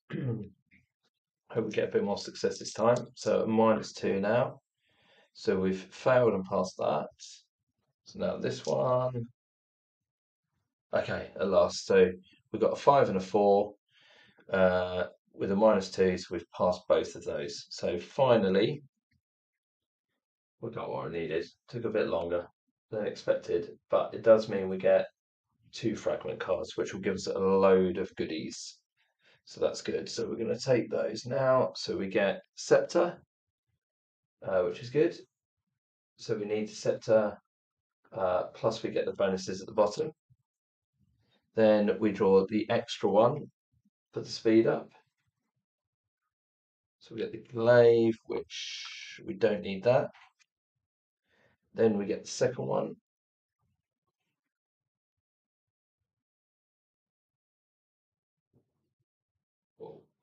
So that's the second part of the shield, so that's good. And then again, because we're doing the double up, we get one more. So we're getting loads of stuff here. So this is really good for us. Okay. So off of those, we get 1, 2, 3 power cards. So 1, 2, and 3. So we got a +1 navigate, a +3 explore, and a +3 navigate. So our sort of core skills are getting really strong there. Okay, so we shift these up,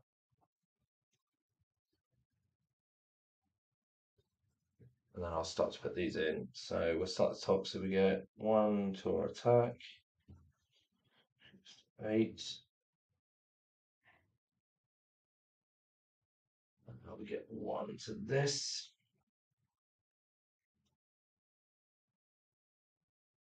Which then allows us to decrease our defense by 1 to increase our attack by 2. So we're going to do that and go to 10. Okay, so that's that done. Which way I'll go down, I guess. So then we get 1 to this, so 9, and then we get 1, 2 to that. It's 10. We get 1, 2, 5 to our green. So it jumps all the way up to 8. So it's really good. So I've done all those. 1, 2. Oh no, 6 to our green. Wow, okay. So our green jumps up to 9. We get 1, 2, 4 to our yellow. It jumps up to 6. We get just 1 to our blue, so it goes to 5. And we get 1 shield, and I think that's everything. So 1 on our shield, 7. So again, there you can see the numbers have jumped right up now. Our skills also very importantly early game. I mean, our navigate now, the green one's up to a 9. I think that was on a 3 before we got those cards. So it means we won't wander. Our food's starting to go up. We're starting to find more gold. So you can see how it sort of accelerates the game at that point. So then we'll do the same for the Floromancer. So attack goes up 1, 2, 4.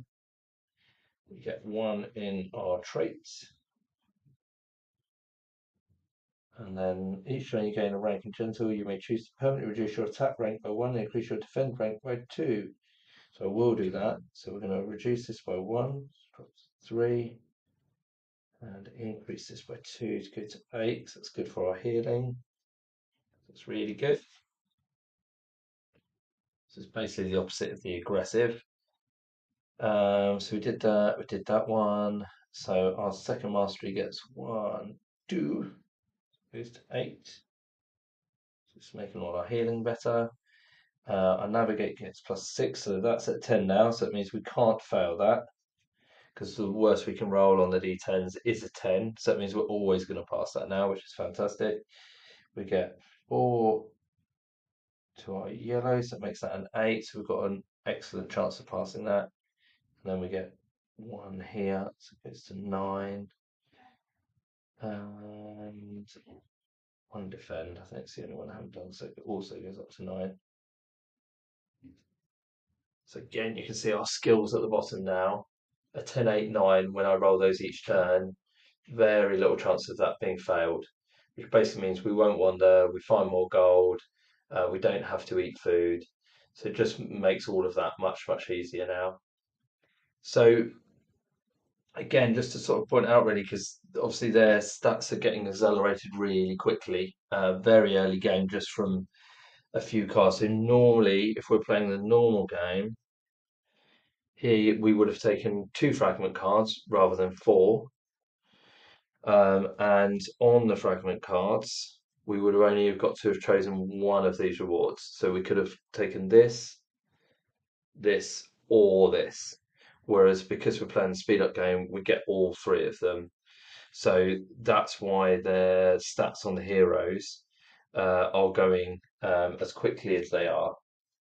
Um, so what else do we need? We've got the amulet, which we need, so I'll leave that up there. We don't need the glaive, so I'm going to tuck that all the way over there.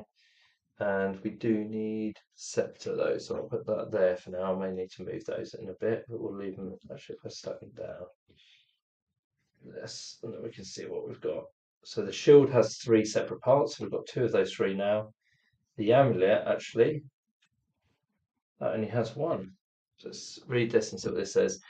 As your hand grasps the fragment, you find yourself standing in a library. A blue-skinned Luminon sits at a table. She's paging through an ancient tome and quickly taking notes. She suddenly stands excited, as if discovering the truth. She runs towards you, a smile on her face. So we've completed the amulet. So what that means now is, because we've got all the parts to it, there was only one for this, we can now go to one of the battle sites on the board, and we can hand this relic in to complete to take the actual item, which will give some good things. So we're going to discard this up here. We'll leave this here for now, and then I need to increase the timer by 1. So I'll do that one. Oh, check these as well because I probably missed some on these. Yeah, there's one on there as well. So we increase the timer again for this here. I think that was all of it. I think I got all the others. Nope, there's 2 more here. That was last turn actually. So I'll only put one of these on because that other one was from last turn, so I'll put that on there. Okay. So you can see the game timer is moving around pretty quick, but in this version we're also powering up pretty quickly, so they kind of sort of offset each other really. This comes off now because we've done that. And we should have one of these on the board up there. So these are like what they call sentinels in the game. So they kind of protect the boss when we go to these battle sites to try and cash in the parts of the relic to form them into the actual relic, which is here. So we get the item.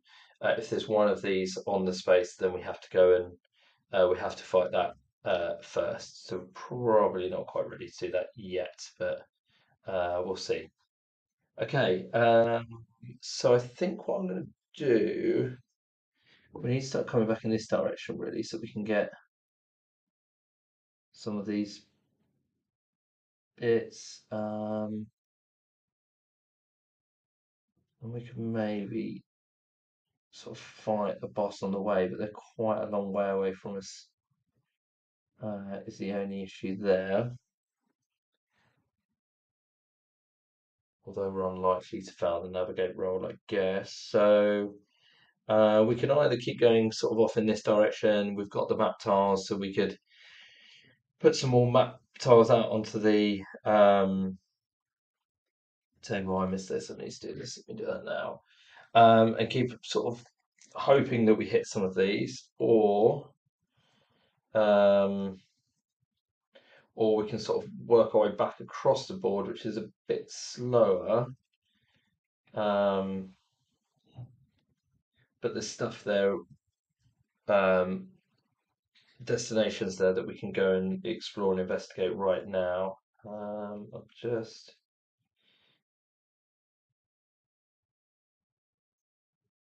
there we go. So just put that on there, and that needs 3 dice on it. So it's the same as before. It's another incursion place on tile M, which tile M is not out yet.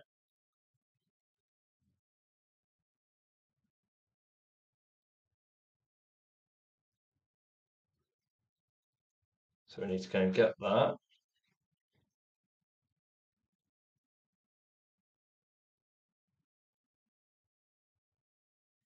So that's my fault 'cause I should have done that before when that card came out. So I must have missed that. So we go and get tile M, and we can put that anywhere we like. There it is. Okay. I think maybe we put it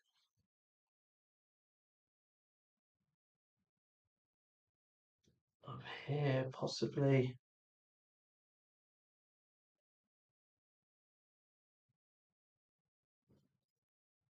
Or sort of stick to this side. There's no other destinations for M, which is a bit annoying, but I think it's fine, and we can kind of work our way up here, and then either across here or maybe back across the other side. I think that's probably what we'll do. Okay, so end of turn, we move this on 1 because it's on 5. It now jumps up to number 2, and that puts out another one of these. So that goes, yeah. Okay.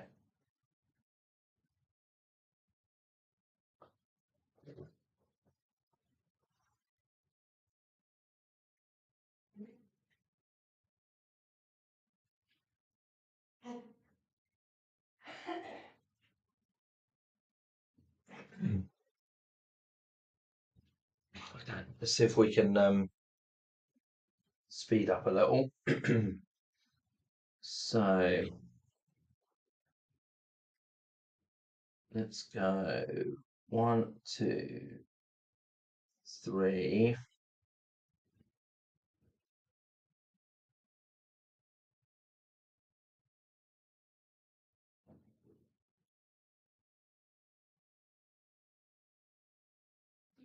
Can't quite get this 10, sorry.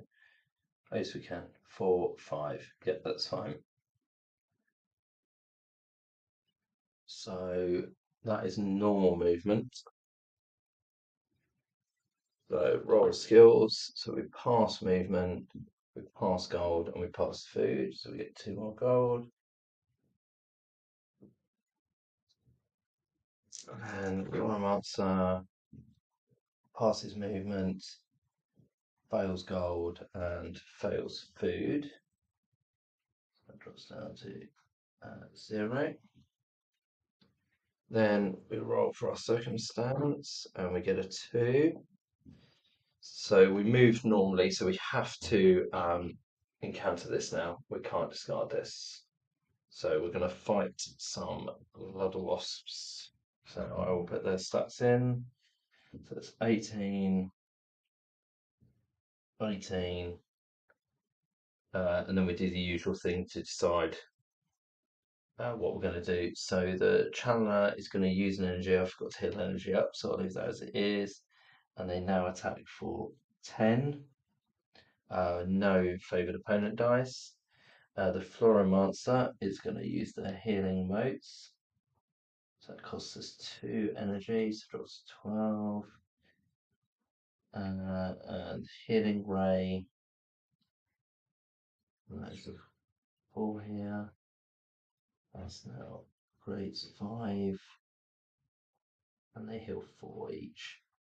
So we create 1, 2, 3, 4, 5.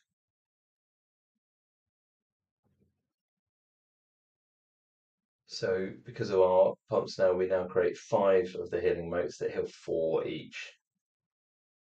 So we're looking pretty strong against this lower level stuff. And our channeler now deals 10 damage. Da, da, da.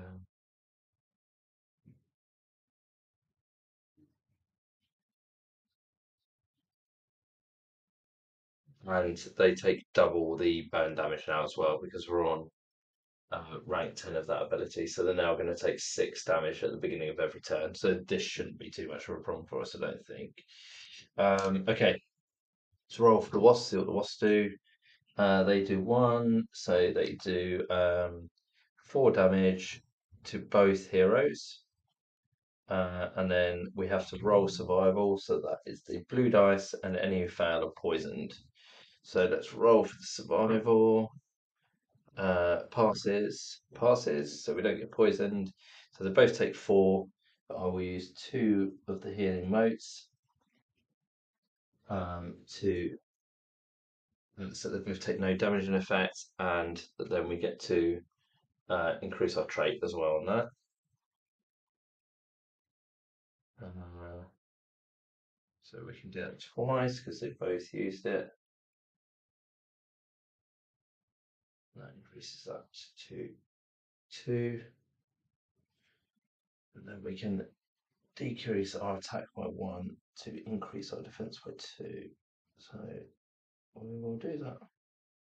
Yeah, okay. And then we deal 10 damage to the wasps. The wasps become burned because they targeted the channeler, so they drop down to 8 health, and then the burn hits them because we're ranked 10 for 6 now. So that leaves them with 2 health remaining.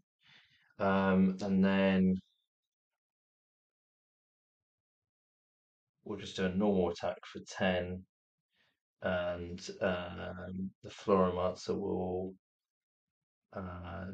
do just a normal attack. They'll just defend, actually. That's all they need to do, so we can just block that attack. The wasp roll of 2, so that's 4 damage against survival. So we'll roll for the survival to see if anyone gets poisoned.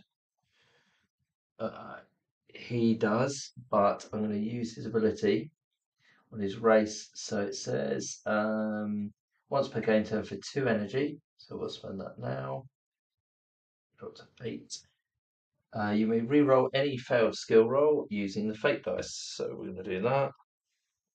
And dice, so we'll roll that again. We rolled an 8, so we still failed. Okay, so we are poisoned. Okay, and then they take 4 damage. With the Florimancer, we used our defense, so we block 11 damage. So that's the orange one is your defense. So we block 11, so they take no damage. The channeler takes 4, so we'll use a healing mote to block that.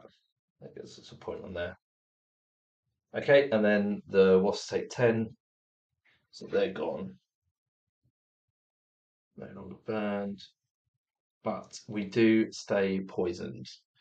So we need 1 on this. So it goes to 2. We will increase the defense to increase this by 2.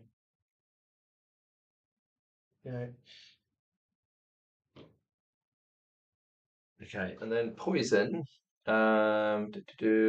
Poison heroes lose 1 health at the beginning of the decoration phase of each round of combat, and at the beginning of each movement phase. We need to pass 3 survival rolls in order to remove the condition. So that's a bit annoying, but we can use a tonic or something in the next combat to get rid of if we can't. So they've gone, so we get 3 gold and 1 food each. So it goes to 4, goes to 1, goes to 8. It's 22. Okay. And that's everything there. All right, not too bad. Let me get a new card out here. We want to discard some of those maybe in a minute. We'll see.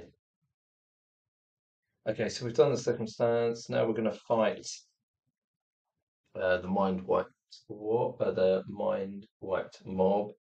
I forgot when I did this earlier. Actually, they're dangerous, so that means they go up on here one. So there'll be a 28, 30. They'll do +2 damage.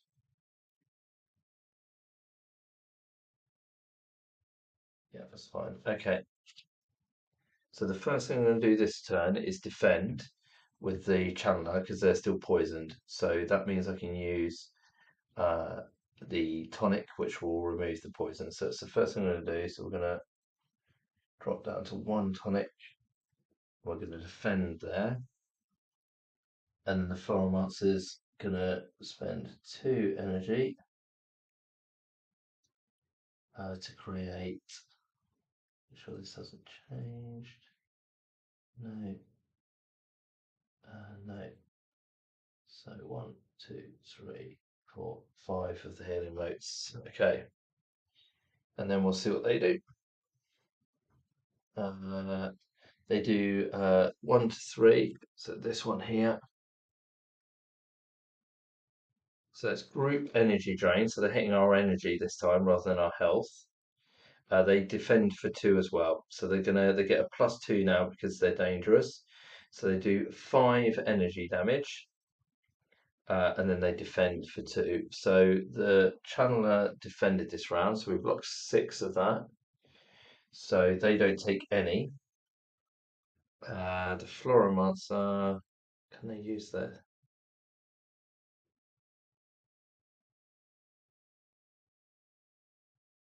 No, but they do get to do their attack. So the Floromancer's ability at rank 7 says you may also use your Arrow of Light. Arrow of Light being the attack, so we get to deal 2 damage from them, and also, in fact, we should have rolled the favoured opponent dice for getting loads of things now.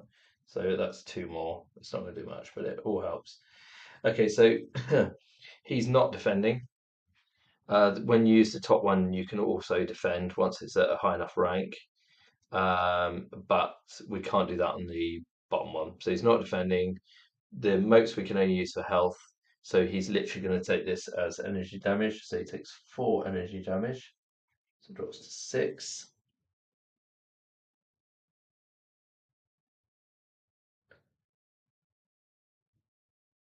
Should be fine. And then at the end of the round, they take 4 damage, so drop to 24. Okay, now this time, Chandler's going to spend 1 energy to use their Summoner's Blaze, so that does 12 damage. I think the Floromancer will block this round. So nothing for them, and then we'll roll for the favoured opponent as well. So it's a 4.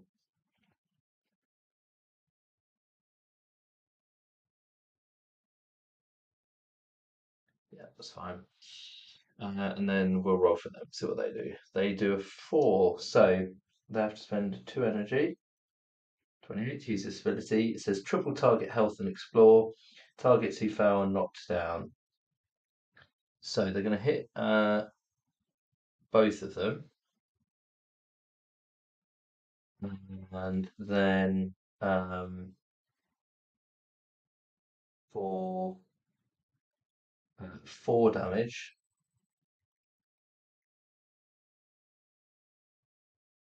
You should have taken 5 there, so I think you should be on 5. It's +2. There we go. So triple target health and explore. So it's going to hit both of them for 4 health damage. And then we have to explore to see if we're knocked down. So we'll do that first. Explore is the yellow dice. So this one first passes. And then that one passes. Okay.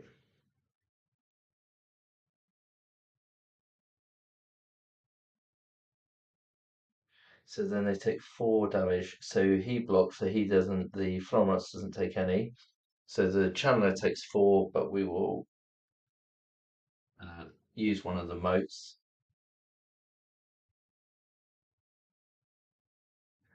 so that he doesn't take that damage. And then we do 12 back plus the 4, plus he's now burned, so he takes 16 back, which leaves him on 8.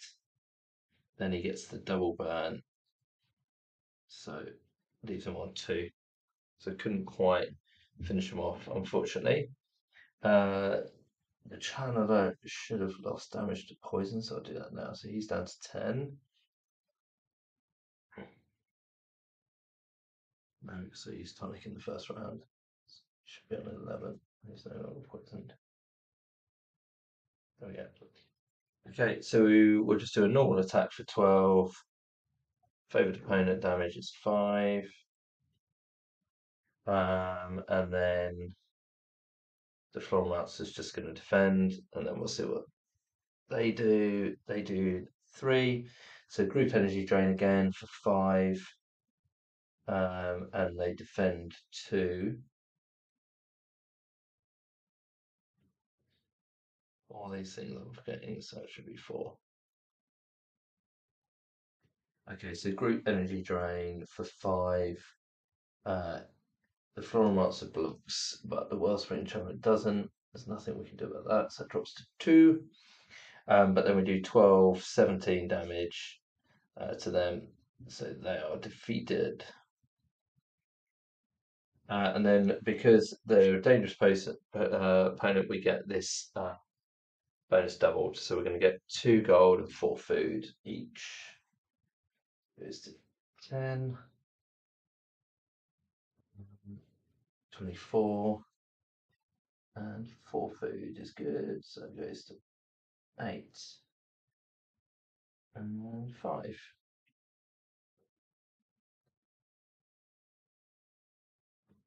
Okay. And then because it was a destination that we fought them on, an incursion, then we get all these goodies at the bottom as well. So normally we'd only get 1 relic, but because of the speed up version, we get 2. So we got the ring, which we need, so that's good, and the cane, which we don't need, so that's bad. Boo. The ring increases this, so I'll do that now. And then we get a power card,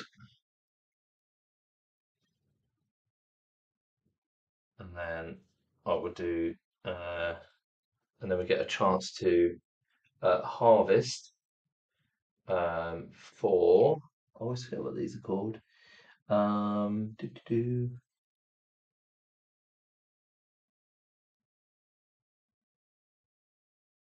Oh, an essence vine. So they're slightly harder to get. So the others, when we roll, we need a 6 or less. For those, we need a 4 or less. Plus, you have to spend 1 health or 1 energy to go for it. So I think what we're going to do. Mm, where they've gone out. Let's spend. I don't think it matters too much. Let's spend a health here. Uh, and then we need a 6 or lower. We got a 5, so we get one of those as well. So these are just slightly different sort of currency almost that we can spend to buy these things, which are all really good. As in when we sort of go to the wayposts or Telvin's Grove, which we probably might not do in this one. Might not be a need to, but we'll see. Okay, so we've done that. That can go up there, and then we take more power cards just to boost us even more. So we get 2 off of that red and 1 for that one. So we've got loads of stuff here. So we've got another increase on the timer. So I'll do that now, and then we can add these stats on. So I'm going to shift this out of the way, and we'll start here. So we get +3 to health, goes to 16. We get +2 to attack,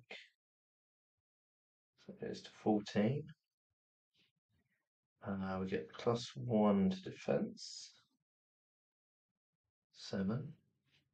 +3 to energy, 14. +2 to purple. That's your first mastery, so that's 9. We get +1 to our trait, so it goes to 3, and then we can decrease our defense by 1 to increase our attack by 2, so we're definitely going to do that. Goes to 16. And then these ones, we get a +3, and in fact a +2 on the next one, but to anything we like. So we can just choose here. So I think I'm going to increase this by 2 to 8. Increase this by 1 to go to 6. And then we get to do it again there. So I'm going to put 2 into this. Get that up to 8 as well. Try and make those skill rolls a bit easier. So that's that one done. And then we do the same with this. So health goes up 3, goes to 11. This goes up 2, this goes to 4.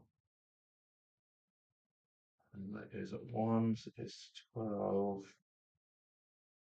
This goes up 3, so it goes to 20. And that goes up 2, goes to 10. This gets an increase of 1,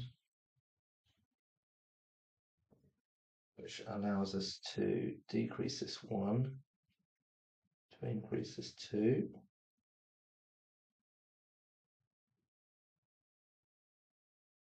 And then we get 3 of our choice and 2 of our choice. So I think we'll make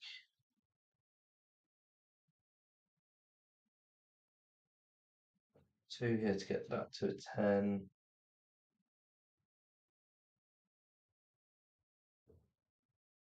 And 2 there to get that to 10. So we've got 1 more. Just put another one in there, so we get that to 11. Okay. So you can see the numbers jumped right up again now in the quick play. The stats are increasing really, really quickly. So we've done all of those, so they can all go. Here, this goes out of the way because we don't need that one, and this we do need. So we'll pop that up there. Okay. And then this comes off, and we've done that. On there, end of turn, we increase the fate timer.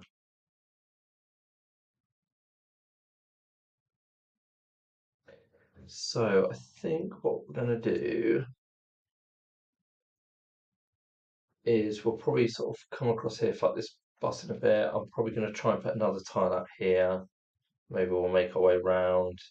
We just need some more of the relics, really. So I think for now, though, I'm going to stay where I am, get some more destinations out of the board that come off now because we did that.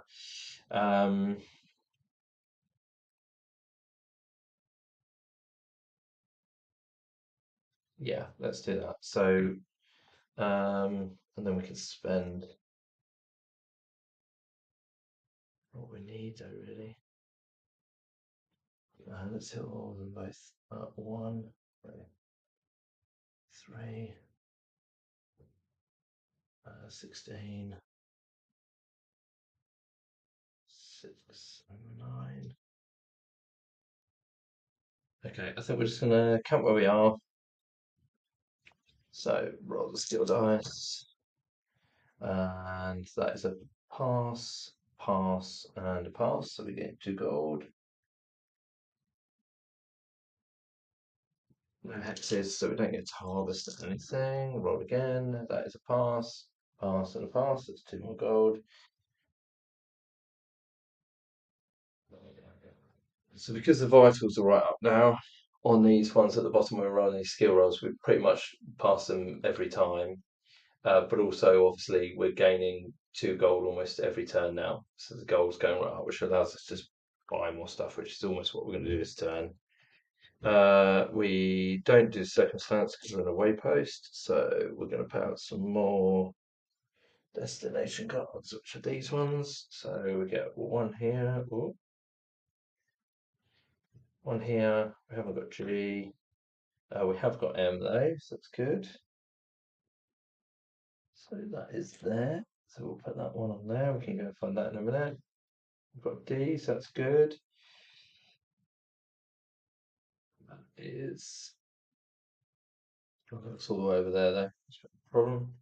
2, 3, 4. And then we've got a J. No J. So you can only have a maximum of 4 of these on top of each relic at any one time. So if there's already 4 there, then we don't draw one on a waypost and put it on there. But we only had 3 on most of them there, so that was good. Then we are at the waypost, so we're going to spend 1 gold to fully heal health and energy. So 11, 20, 16, and 14.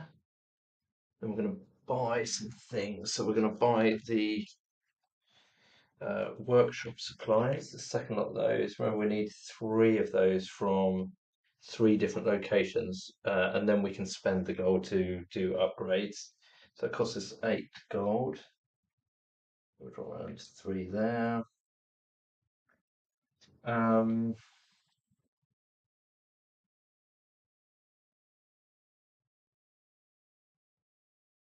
what else we need right now, really? We'll buy 2 more acorns. I think they're always good, especially as the board's quite bad at the moment. So we'll buy 4 of those, 2 gold each. Costs 22. We'll buy some more tonics, I think. So we'll go to 3 here, so that's 2 gold, and 3 here, so that's 3 more gold. And then we'll probably save the rest of that, I think. So normally in the sort of slow version of the game, we'd have to be buying more things, but money would also be less readily available. So the choices there then become much harder in terms of kind of what you want versus what you desperately need. Um, desperate need right now. And at the end of turn, this ticks on another one. Okay. So we're going to move. We can't go through those because they're mountain spaces. That's a bit annoying. Um, let's use a map and draw a tile. Let's see what we get. Okay, so we've got another boss on here, and not much else. Bosses do give you relics and things though, so they're good from that point of view.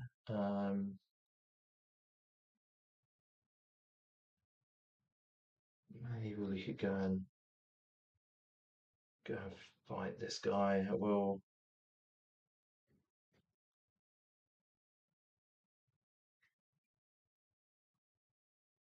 just tuck it over there for now. There's a K. Have we got any Ks?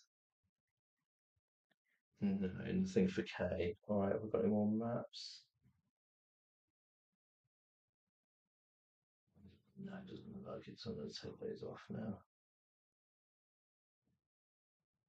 Take them off there.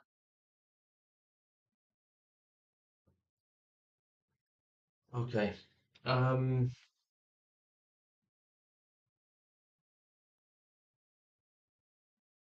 okay. We're gonna have a go and move around to this, I think, is what we're gonna do. So we're gonna move 1, 2, 3, 4. And we can use our extra move to move 5. So we've moved normally. I'm going to spend an acorn to discard both of these 2. And replace. And replace.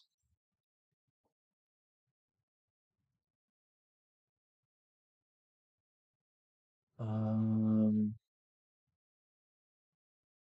yeah, think we care about those enemies. I think we can beat them quite easily, so that's fine. Um, then we'll roll circumstance dice. Oh no, skill rolls first.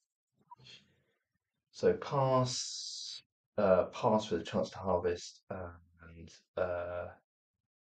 that is a fan on the food though, so we do have to eat full food. That's annoying. So it drops us down to full food. There we go. Oh, well, no, that's fine. So we've got a chance to harvest for a seed. So that's a 6 or less. Got a hex. So that's an extra seed.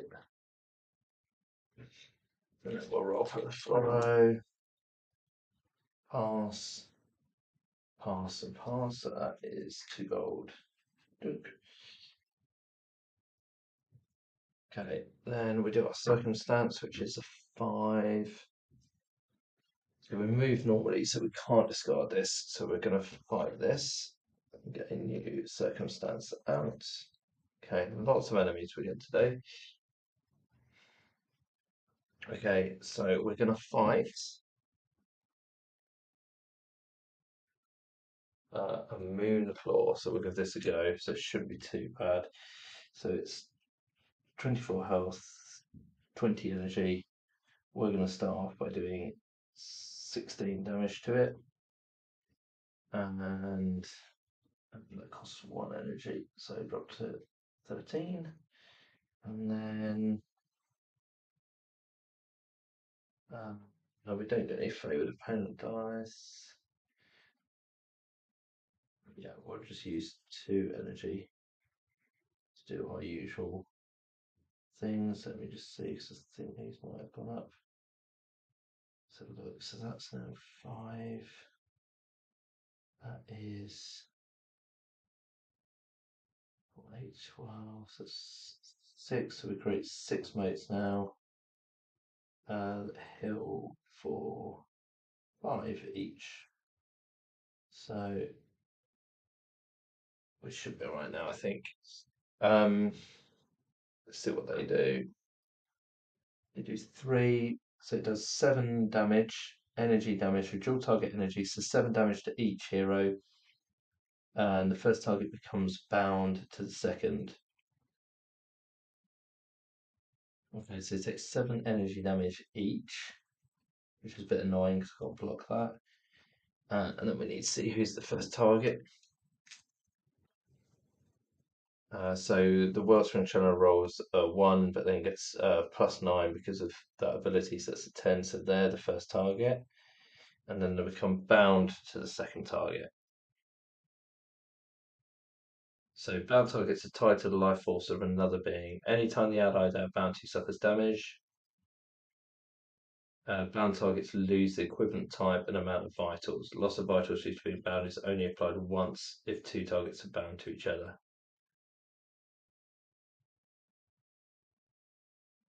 Okay, that's fine. So anytime the Flora monster takes damage now, the Wellspring Channeler takes it as well. So at the end of this round, it's going to be bound. And it takes, so they both take 7 damage, there's no blocks, and I can't heal that at all, so it drops to 11, drops to 6, and then this comes burned, it takes 16, which leaves it on 8, and then the burn does another 6, that leaves it on 2. So I think we will defend here because the bound condition continues after the fight, I think. Yeah, so that's annoying. So uh, the Chandler's going to defend and use a tonic to get rid of this. And then the Flora Monster will hit them for 3.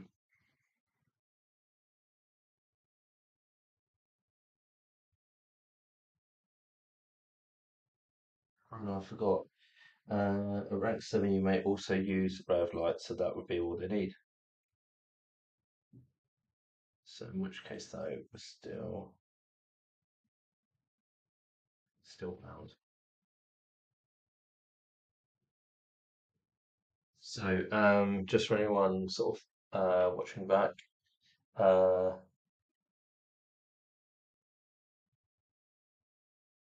oh, hello. So no, yeah, I think it's partly I'm just kind of mumbling to myself now, really, because I'm sort of talking through all the sort of elements of it. I probably don't even need to do it anymore now. It's more conscious that if at any point, like I've done with this game, to be fair, watching someone else play, um, it's like a good way of learning how to play the game. So I'm thinking more now if someone watches this um, back at a later date, then it might be a useful video for that as a sort of how to play it type video. But as a result of that, I've now got into that point of just kind of sat over here mumbling to myself a little bit with the numbers and working stuff out rather than sort of talking openly to chat. So it's not the best game for that, actually, as it turns out. Like when David and I were playing Soulforge the other day, obviously we were chatting to each other and chatting to chat, so it was a bit more of a communication game. Um, but so yeah, this probably is more of a how to play type video for Hexplore It now than it is more of a sort of chatting to the stream video as it turns out. But it's good. It's all sort of good experiments, and hopefully it might help someone. It would have helped me when I was learning to play the game. Um, but yes, the result of that is quite quiet because I'm just kind of mumbling away to myself a little bit as I'm working through. So that's a very valid point. Um, so with that in mind, I will continue along that means. So um, oh, I've lost my train of thought now. I can't remember what that was. Probably wasn't massively important. Oh no, that's what I was going to say. So, with the healing ray ability now, once they get to a certain rank, they do extra stuff. So the reason I've just changed that and actually killed this enemy, they had 2 health left after I'd done everything else, but I forgot that it says on here at rank 7, and it's now at rank 11. You may also use Arrow of Light this round, which is this and deals 3 damage. So this was what I forgot. So I just forgot the additional 3, which is enough to finish them off. So that's good. So that's another one gone. So we get 3 food each and a chance to harvest a seed, which we don't, but we do get 3 food each. So that goes to 8. That goes to 7. Okay. So that was the second stance. So now we're going to have a go at this, the dual skill test. And it says Kirakik, Spiderkin princess, has taken refugee after Aranea killed most of her family. The terrible queen is narrowing her search, threatening to find her any day. Desperate and in hiding, the young princess needs help before the queen's forces find her. Okay, so we're going to try and pass a blue and a yellow. One hero has to pass both, so we can't split them between the heroes. And as an additional challenge, we can escort her to a new destination, then we get a benefit for doing that. But mostly, we just want the relic cards at the bottom, really. So we're going to try and do this. So we need to pass on a yellow and a blue. So we're going to go at that now. So we need an 8 or better on both, which we've got perfect. So there's no critical success pass, so we don't need to roll for on that, so that's fine. So we've passed this. So we get reward down the bottom here. So we get 2 relics, but because of the speed up play, we get 2 more, which is going to give us a load more stuff. So we get 4 power cards. So 1, 2, 3, and 4. So we've got lots and lots of stuff there. Again, normally we would have just got the 2 relics from this, plus we'd only choose one of the benefits off of them. But because we're doing the speed up play, we get extra relics and we get all of the rewards.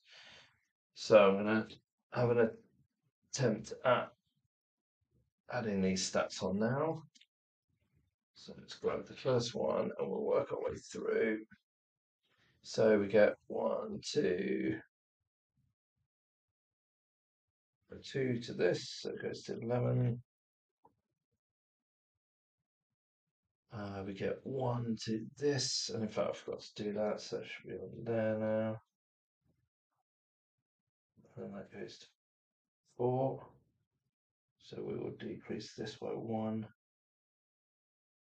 increase this by 2, into 18. Then we'll do purple, so we get 1, 2, 3 to that. It's 12. Survival is +1, so it goes to 9. Defend gets +1, 2, 3, 4. And it's hard to track all these because there's so many increases in this version. Energy gets 2, so it goes to 16. Health gets 2, so it goes to 18. And then the second mastery gets 1, 2, 3, 4. 14. And I think it's just attack that I've got left to do now, which is 3, so it goes 21. Okay, I think I've done all of the others. So again, huge jump up on stats there because of the fast play version. So already getting very close to being strong enough to fight the final boss, I'd say, once we've got the relics. So it takes long to get those, I don't think. So again, we do the same here. So we go 1, 2, 2 on this. 1 on the trait.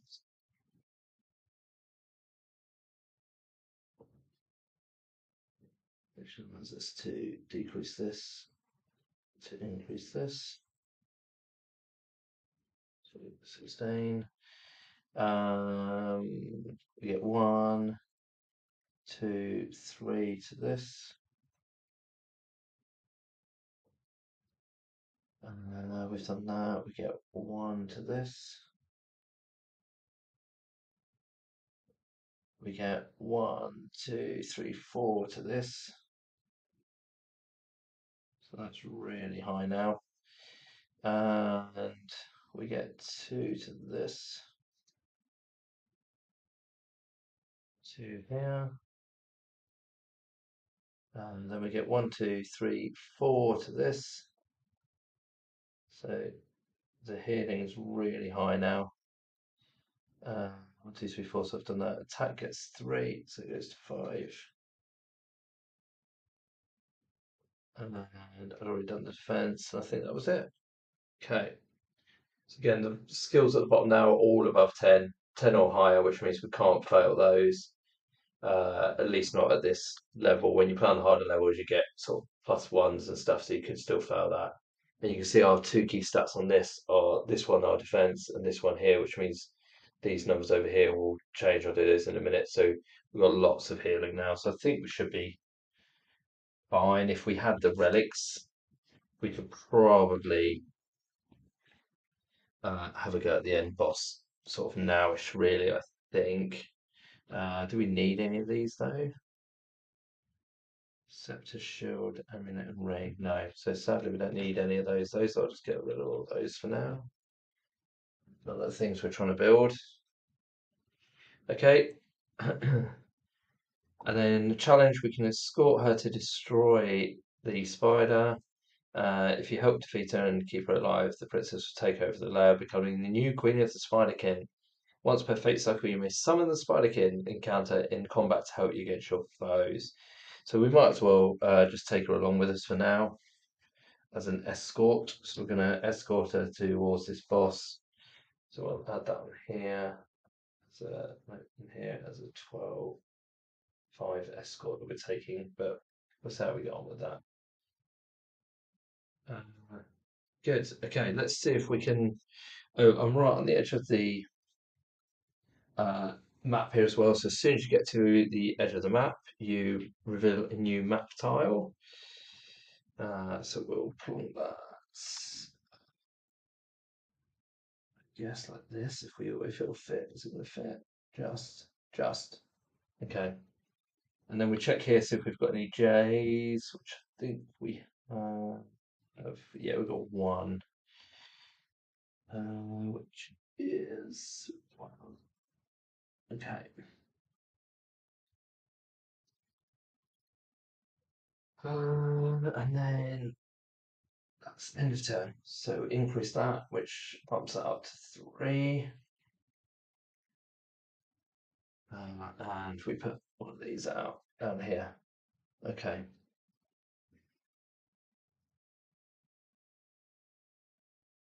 Oh, hi, Liz. Yeah, great to have you here. Here's a bit of it's a bit of fun. I mean, I love this game. Um, and it's awesome being able to sort of show it off on stream, but it's very much sort of slower pace, and this is the sort of sped up version as well. The normal version, um, yeah, takes probably it's a two evening game really. I think you sort of play it to a point, and then you can stop and pack, maybe even three evenings, and you just pack it all away. Or you don't pack it, you can leave it out ideally, but just photograph your boards, and then you can sort of clear those down.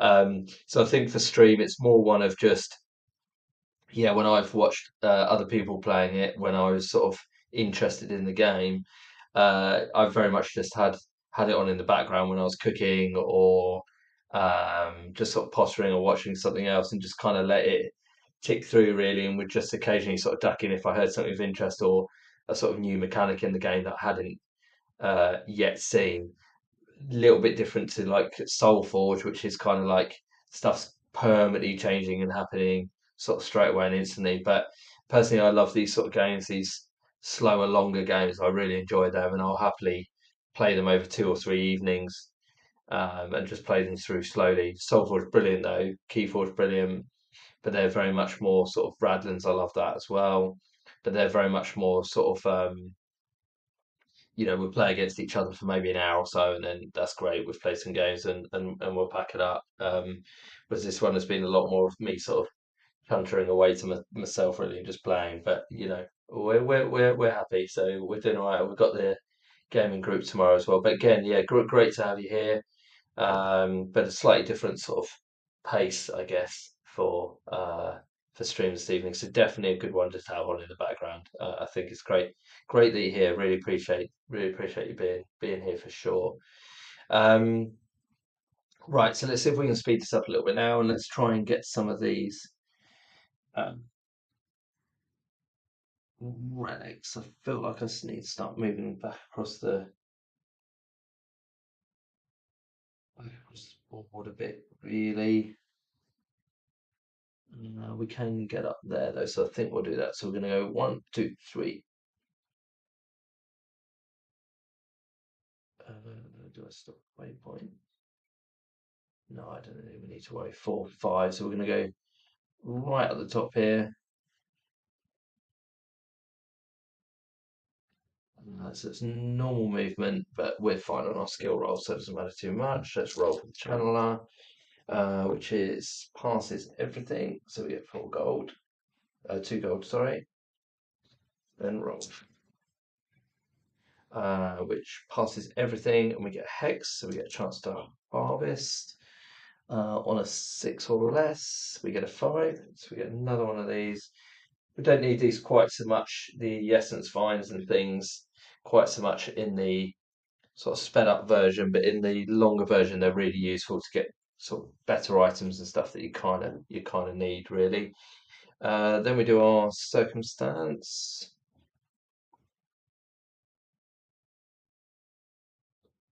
Uh, yeah, I think that'll fine. So we're just gonna leave those. So we have to fight this. This shouldn't be too much of a problem. So we're going to fight a stone fang serpent. Yeah, fine. I'll pop that. Shoot. So it's pop its stats in. So it's 22, 24, and it's a creature, so we don't get our extra dice. So we're going to do just a normal attack, I guess. 21. I've got to heal these up at the start of turn, so 7, 17, 12, and 12. I think that should be fine. Do need to get rid of that. We won't worry about it for now. Okay, so Florence will defend. The spider that we're escorting also does 5 damage. So we should be fine to kill it in one turn here. We'll roll for it. Does a 4. So dual target health. Each target falls unconscious, and it does piercing 2. So it does. It's going to do 4 damage, and 2 of that damage we can't block. So that is gonna go through. Piercing just means it can't be blocked by the shields. So it costs 3 energy for it to do that. So we put that in. We find out who it's going to attack. So green will be the channeler, blue will be Floro, yellow will be the spider. So it's going to attack the channeler and the spider. So they take 4 damage each. So that will drop to 8. I think. He takes 4 there. So 13. And then the spider takes 26 out of 22. So that's gone. We fall unconscious, which says unconscious targets cannot act. At the end of each round, that target rolls a 6-sided dice. If the result is a hex, they awaken. Each round, the chance to wake increases by 1. Heroes may force an unconscious target to wake by taking a defend action, but may not use items while doing that. However, conditions and things like that only take effect after damage has been dealt. So the spider dies, or sorry, the Stonefang serpent dies from the damage. So then the combat ends, so we don't get the condition in this case. So we can just get rid of that. And we get 2 gold, and 4 food. So 2 gold each, and 4 food. So that goes to 13, and that goes to 11. There isn't restrictions on how much food that you can carry depending on your starting food rating, but because they've both got elven rations, that allows them to carry more food as well. So we're fine for food now, I think. So that's that done. Off. Then we're going to do this destination, which is this one here, I think. Sure, it's that one. Yeah, it was. So we have to roll a yellow. So we need an 8 or less there. We've got a 4, so we've passed it. And then we'll roll for the other one, see if we get a success, which we don't. Okay. So it says, you found the remains of a forest fire. Amid the ash and fallen bark rests a shiny glimmer that can only be a fragment. Sunlight reflects off it, creating rainbow-like streaks that seem to hang in the thick ash, which blankets the air here, inspiring a small bit of hope in what would otherwise be a grim scene. And then if we've got the historian in play, we get an extra benefit, but we haven't. Um,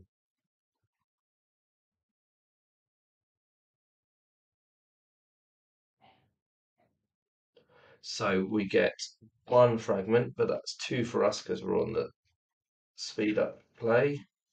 And annoyingly, we don't get either of the ones that we need. Oops, sorry. But we do get 3 power cards, so 2 and 3.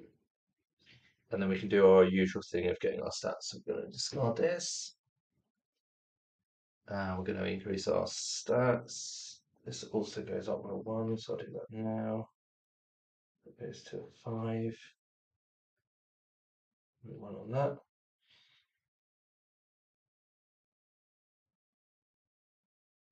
And so it goes down by 1. It goes up by 2. Do that first. Okay, and then let's see what we've got. So we got 2 energy, it goes to 18. We've got 1 seed of yellow, it goes to 9.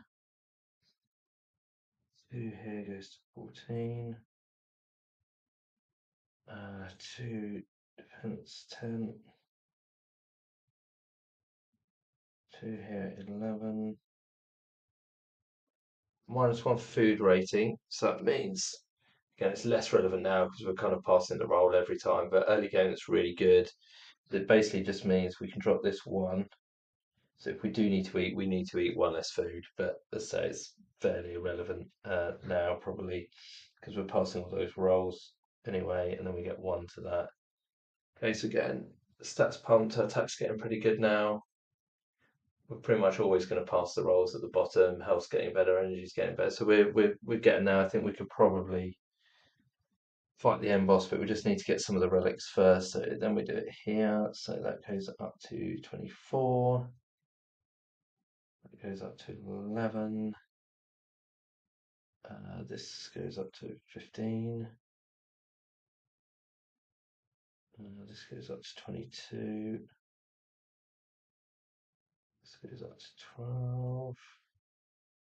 -1 food rating, so it puts us down to 0. So don't need to eat with that one anymore. And then this goes up to 13. So again, our defense and our secondary mastery numbers are really high now. So those healing motes, I haven't updated these numbers here yet, so I'll do that in the next combat or next time I use it. But those healing motes will do loads now. So put that in there. This one advances this one, so we'll do that. And then these can all go. And then we don't need either of those, sadly. Okay, that comes off because we've done that now.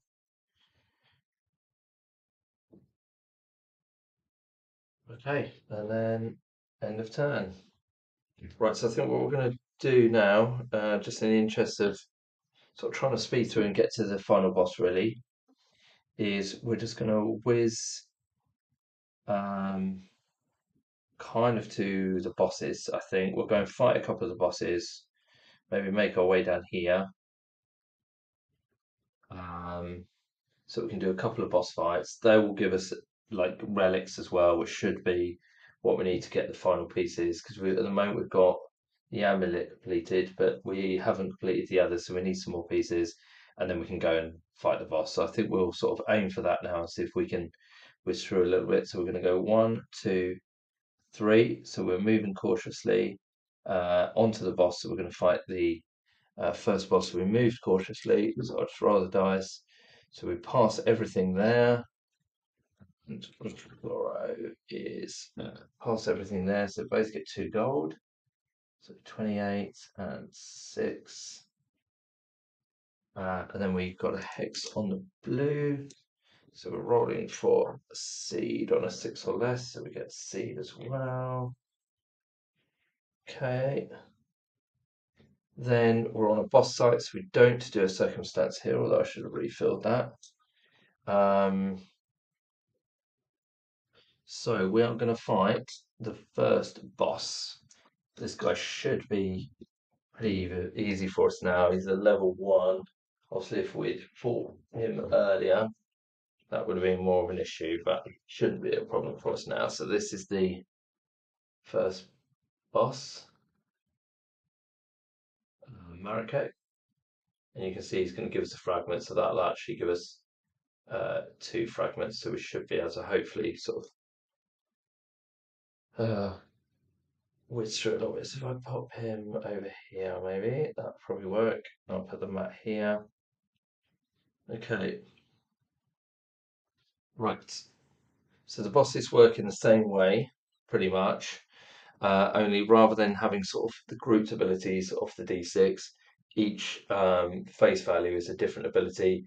The Hex is the strongest ability they have. So generally the 1 is the weakest, it's their basic attack, 2 is their defense, and then they kind of get increasing strength as they go through. This is the sort of name of the ability, and then here it says what it actually does. Obviously, their health and energy at the top. So because this guy's only a level one, he should be very easy at this stage of the game. It's a little bit tricky early game, but for us now, it'll be fine. And on harder levels, they also have a passive effect along the bottom here, but not for this, so it should be fine. So we're just gonna whiz through. We're gonna do our usual stuff here. So we'll write his health in. So he's a 30 with the bonus and a 28 there. We're going to use our normal attack here to do 23. We do get favoured opponent here. So we're going to do our healing motes here, I think. So that drops to 10. But then, yeah, let's do that as well. So we'll go 7 there. So we now create, so it's 7. Is 9, so we create 9 motes each time now that heal for 7. So lots of healing. And we get to use our attack, which is 5, so that's an extra 5. And then we're going to use our Feather Dragon ability, not the movement one for the first time here, which says for 3 energy, once per game turn for 3 energy, we can roll twice as many favoured opponent dice. So we get to roll that twice. So we're going to spend 3 energy to do that. So we roll it once and we get 4, roll it again and we get 3. So it does an extra 7 damage, which should plus 5 from the spider. Should be enough to kill him. Let's see what he does. He does his hex, that's his strongest one. So unyielding triple target, so it hits all of them, non-lethal health and energy. So they all suffer 3 health and 3 energy damage. I'm just going to remind myself what unyielding does.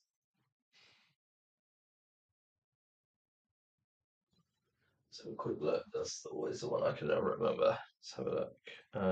Unyielding. Targets may be targeted more than once by this attack. Roll for targets for each attack made. Okay, so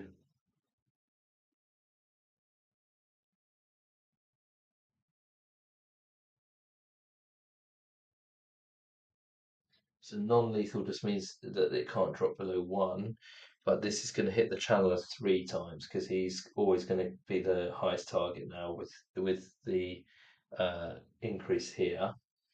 So he's going to take 9 health plus 1, so he's going to take 12 health and 12 energy damage. So his energy is going to drop to 1. His health would also drop to 1 here, but we've got 9 modes. So I'm going to use 2 of the modes so he doesn't take any health damage.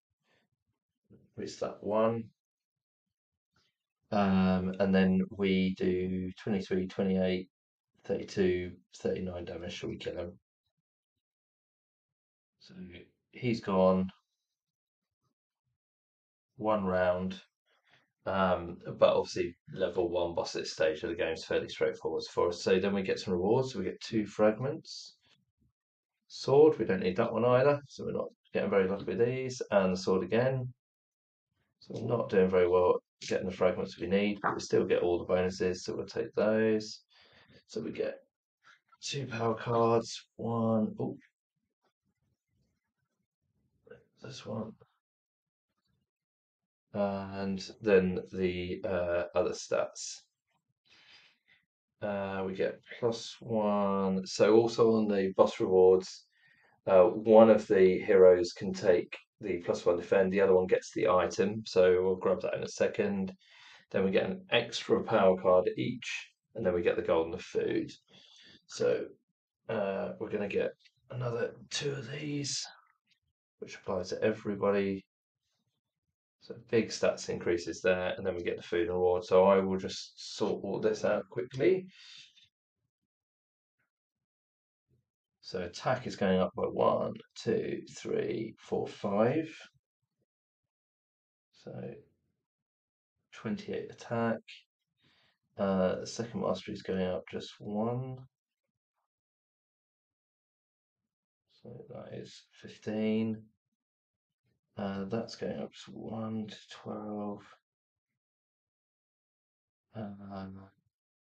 Green's going up 1 to 13. And then health goes up 1 to 19 and also increases that.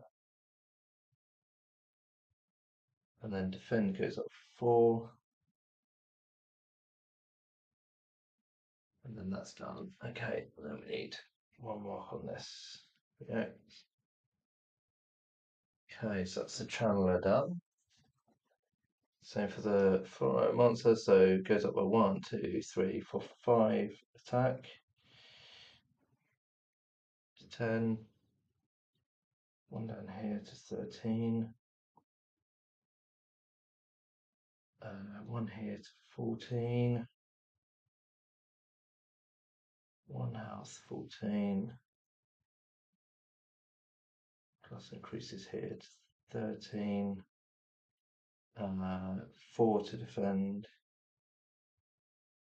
26. And then I did the attack. And no increases to the fleet on any of this. Okay, so I'll stick all those up there.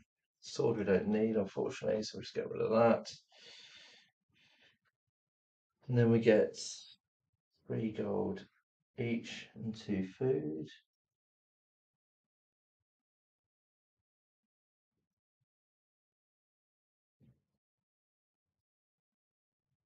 And we get the grey skull item, which is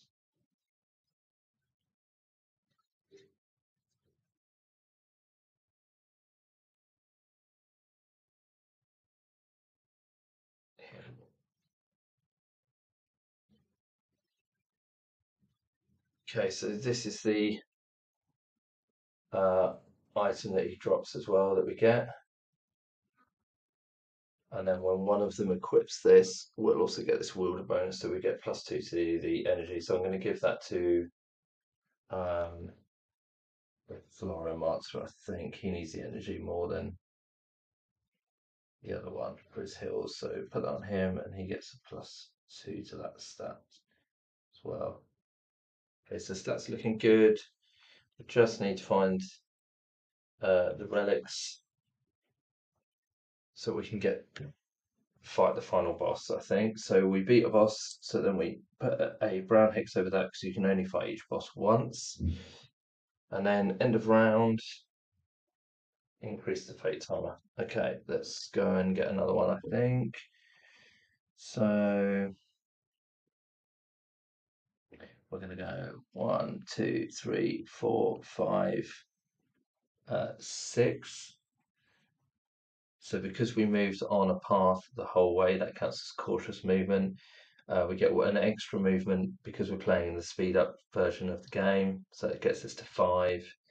And then we've got the feather dragon, which gets us to 6. So sadly, we're just 1 short of that boss, but it's probably okay.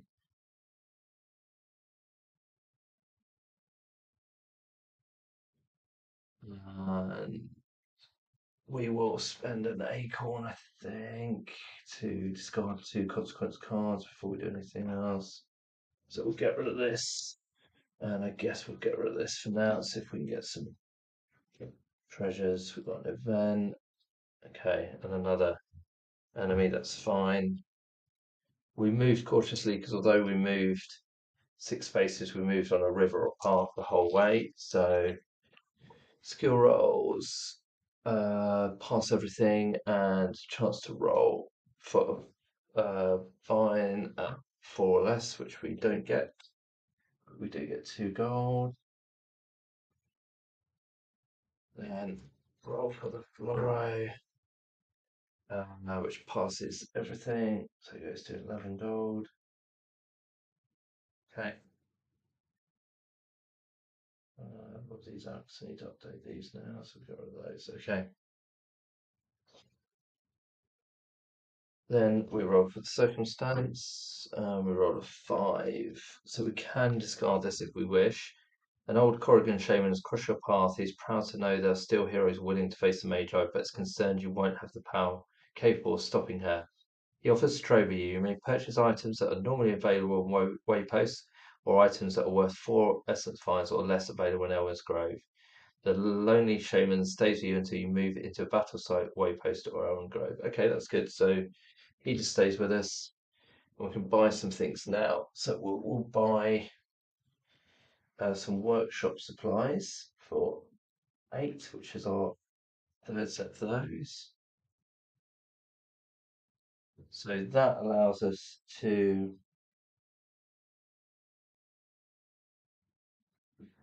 place the workshop token on any great hex tree, and then we can upgrade our abilities. So we're going to be going here pretty soon. I don't know if we'll go there for you.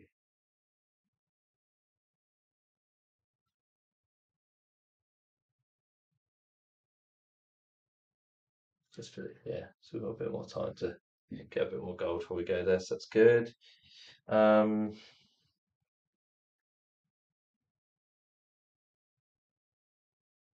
and then we'll buy some riding saddles for 8. So we get an extra point of movement so we can move around a bit quicker now because we need to go quite a distance yet on the board.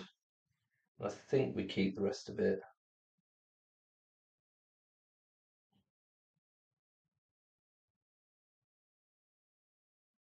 Yeah, I think we'll just keep the gold now for upgrades when we get there.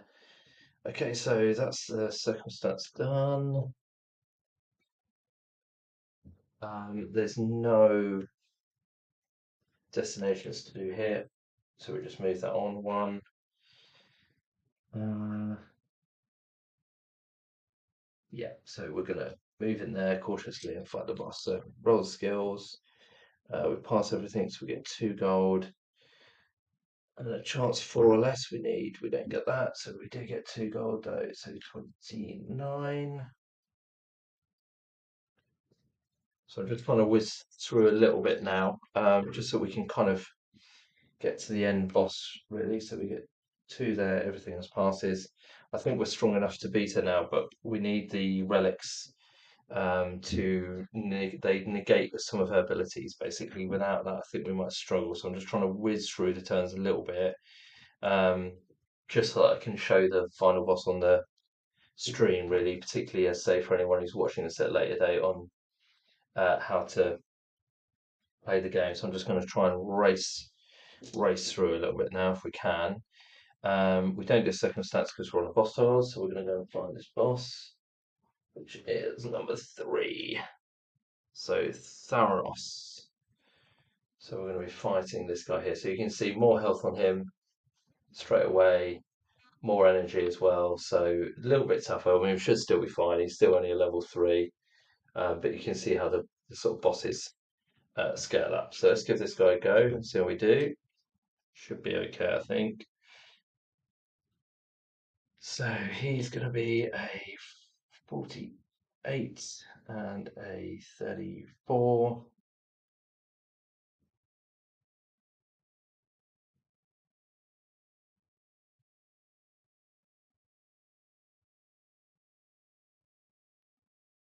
Okay, so I think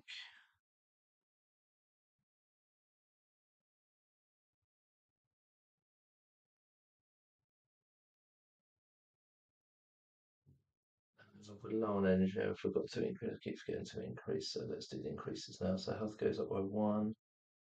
Health goes up by 1,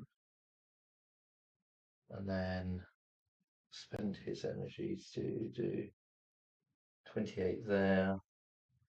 The Florimonster will defend. Spider does 5, and we don't get any favourable opponent dice. So we're certainly not going to kill him this turn, but that's fine. Let's see what he does. Oh, and so that does. Uh,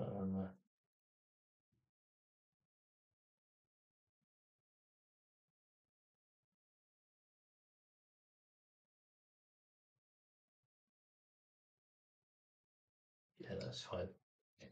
Okay, so he does 5. Decaying Forest. Block 15. So that's annoying. So he blocks most of the damage. Group Health. Each target suffers 4 health damage. So it's actually 5 because it's +1. Targets who defend or receive healing this round suffer 2 additional health damage during the next declaration phase. Everything he touches decays. Okay.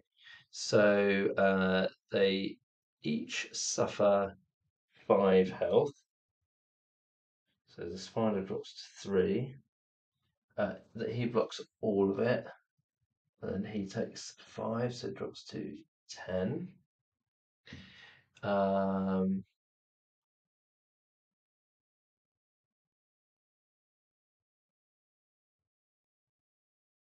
yeah, okay. And then he blocks 15 of this 30. So he is burned. And then he blocks 13 of this 33. So he takes 20. So he drops down to 28, then takes 6 from burn. So he drops to 22 this round. And then at the beginning of this round, he takes 2 because of that ability. And then he'll attack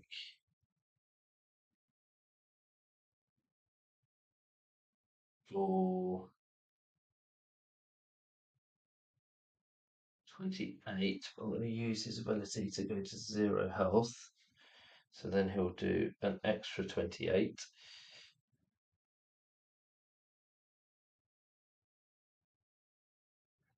Spider does 5.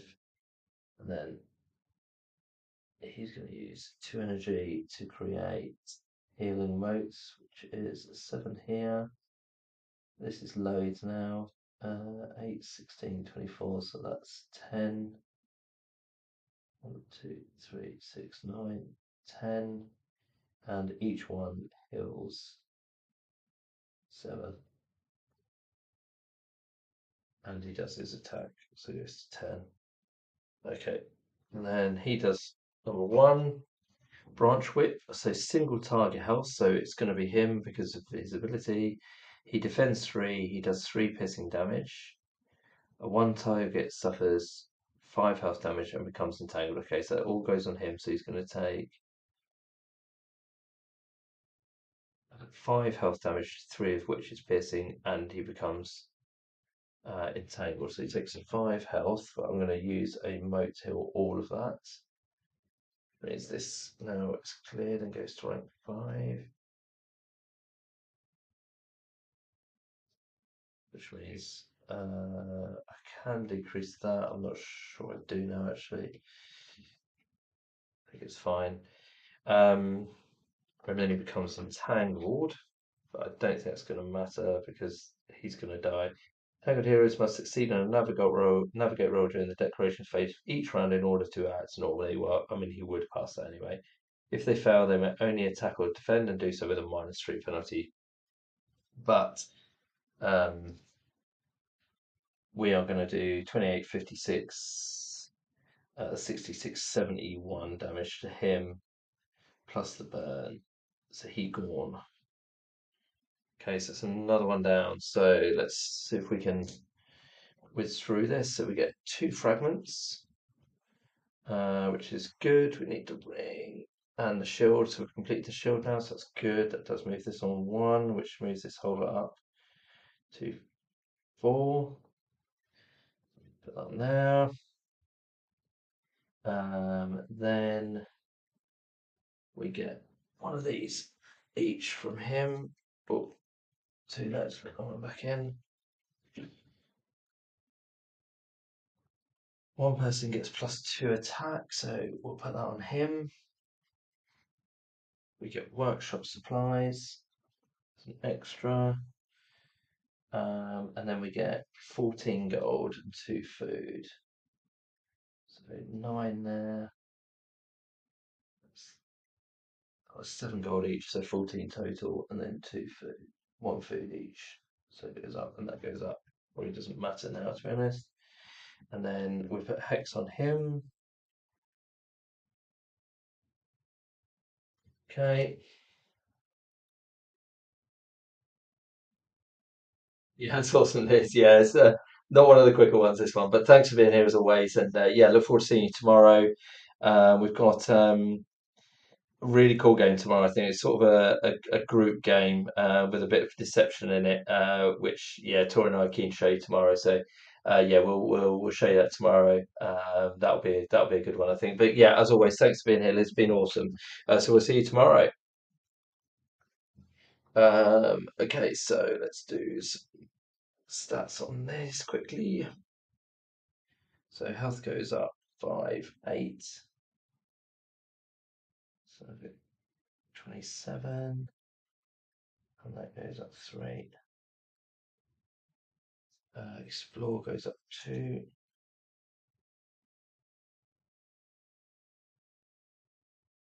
Um, oh, more power cards. Hang on. 1, 2, and 3. So it increases that twice. Okay.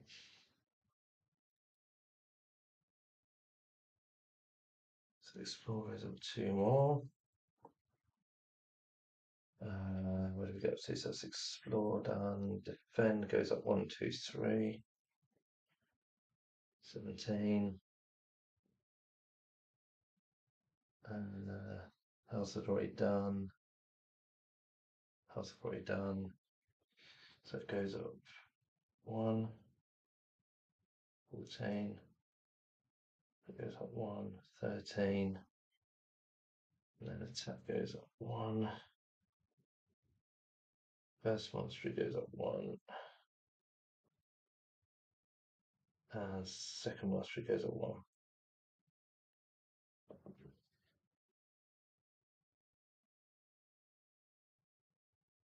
Okay. I think we've got more. And this one, so health 2, 5, 8.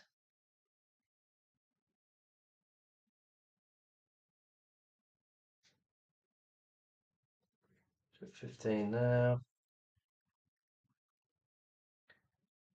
Explore goes up 3. 14. Defense goes up 3, so 29. Come off now. I think.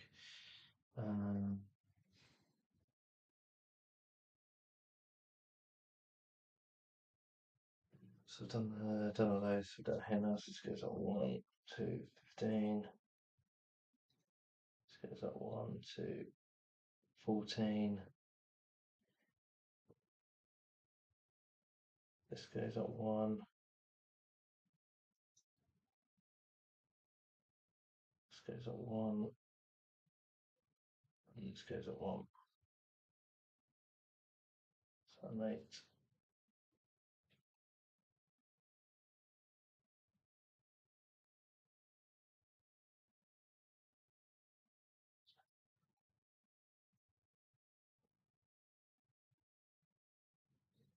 Should probably update these as well.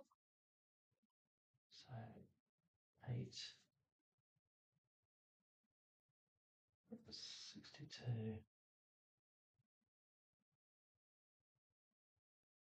7, 32.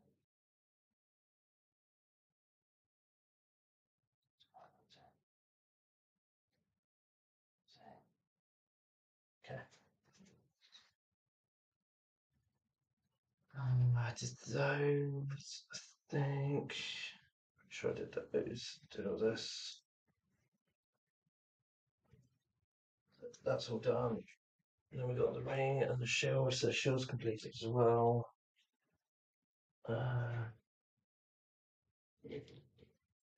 So those two are done. So we'll try and whiz around and get those. Okay.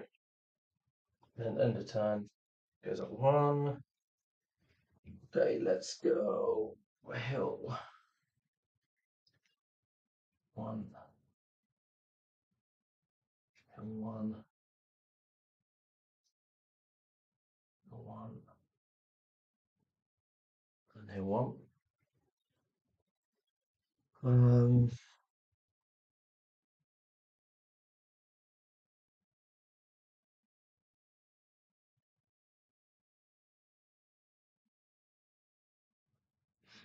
okay. Let's go. One, two, three, four, five, six.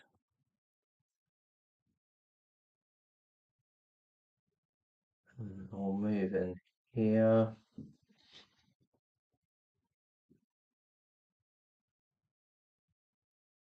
Okay, and we'll have a go fighting a sentinel just so we can show how they work.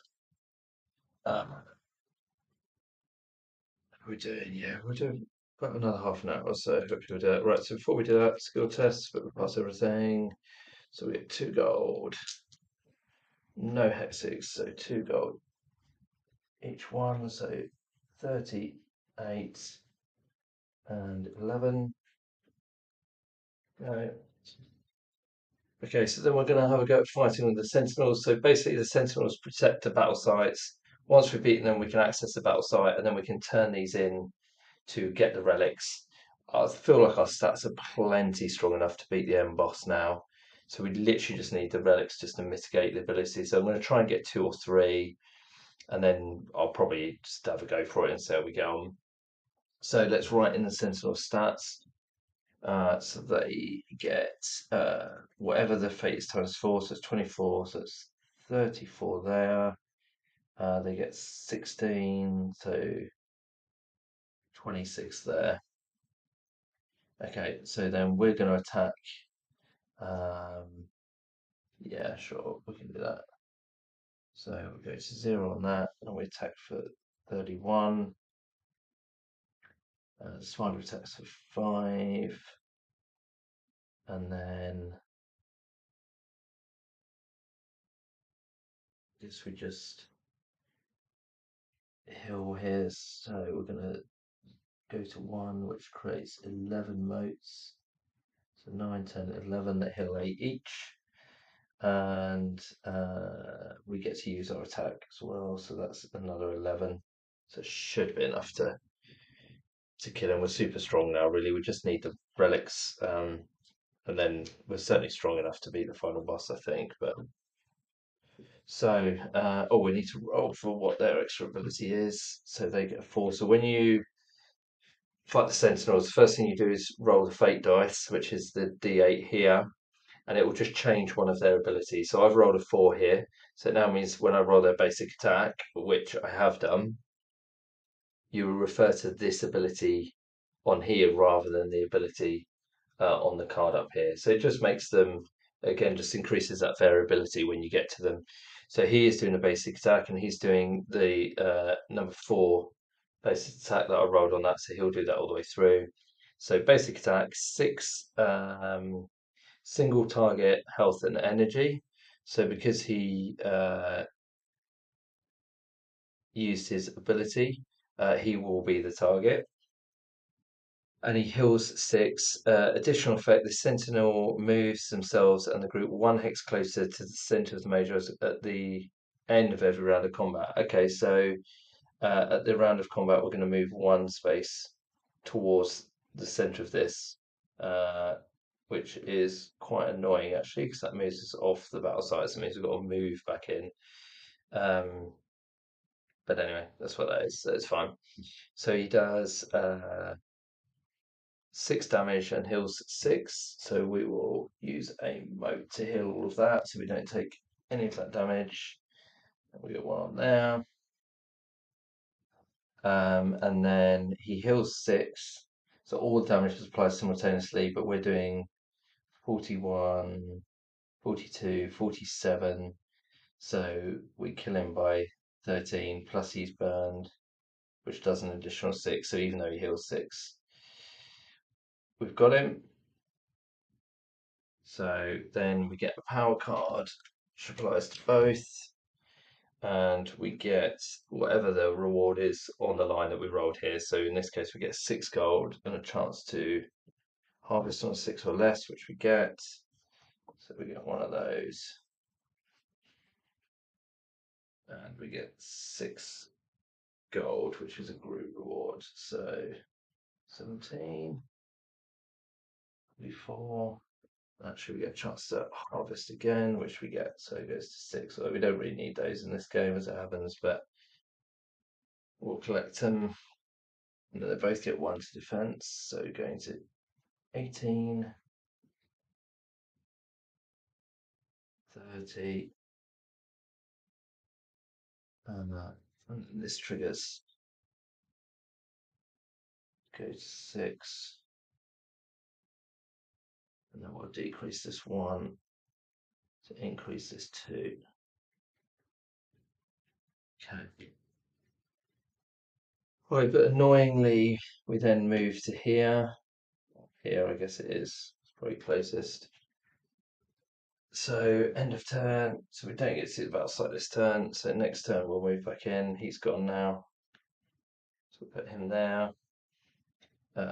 Skill dice to try whiz through. We roll a hex. We get 2 gold.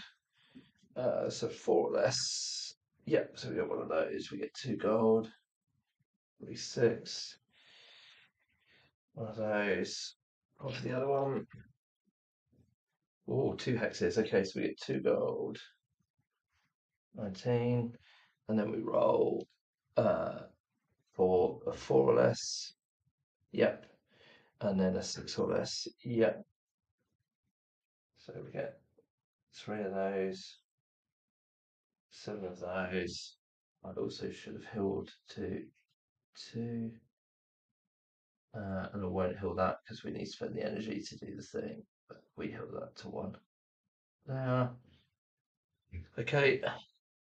And then I'll just sort of show a battle site there. So we don't do the circumstance because we're on a battle site. So then we can refer to the battle site card, which is on here. No, it's on one of these. There it is. This one. So we're now at the first battle site in the game. So we get to do this. So battle site cells, sacred locations where brave heroes stood against the Magi. Skip circumstance phase, which we've done. Healing. So the group gains access to a single healing surge at each battle site, usable once per game while the heroes are there. This surge can be activated during any phase of the game turn and may be used in one of 2 ways. So negates all conditions, afflictions, level of starving, and heals all heroes lost health and energy. Or you can revive 1 hero. So we obviously don't need to revive. So in this situation here, we fully heal up. So 27, 18, 22 and 26. This heals back up to 12. And we lose the bound condition as well, so that's gone. And then we get to trade in a completed relic. So we've got completed the shield, uh, and the amulet. So we can basically pick one of these 2 at this battle site to trade these in to complete the item. So we'll go for the shield, it's fine. So we can tuck those over there. And then we go and grab the shield from here. So these destinations stay in play, but we now get this this relic here. And it says, the Dwarven warrior smiles with pride and nods once. He places his hand on his chest in a sign of appreciation and slowly fades into thin air. So now we've got all 3 pieces of relic. We can cash it in at the battle site to get it.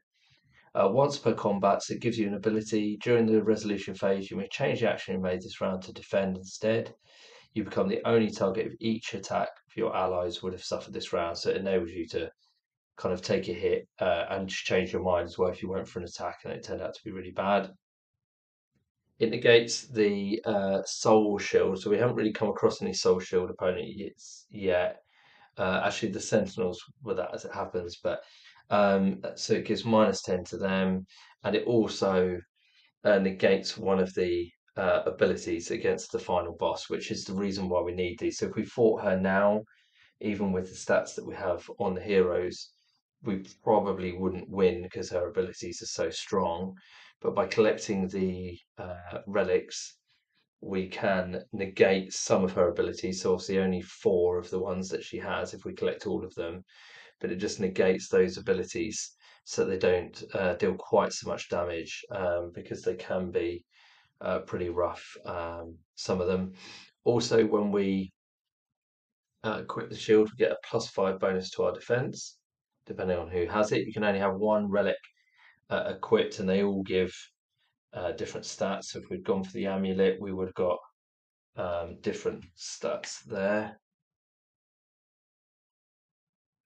So depending on what you equip, and to be able to equip it, you need to have at least met this condition at the top. So in this case, you need to have 6 or more defense, which obviously we've easily got that now, and that requirement increases by +2 for every relic that you own. So they get harder to get, but it wouldn't be a problem for our stats. So we're going to take the shield.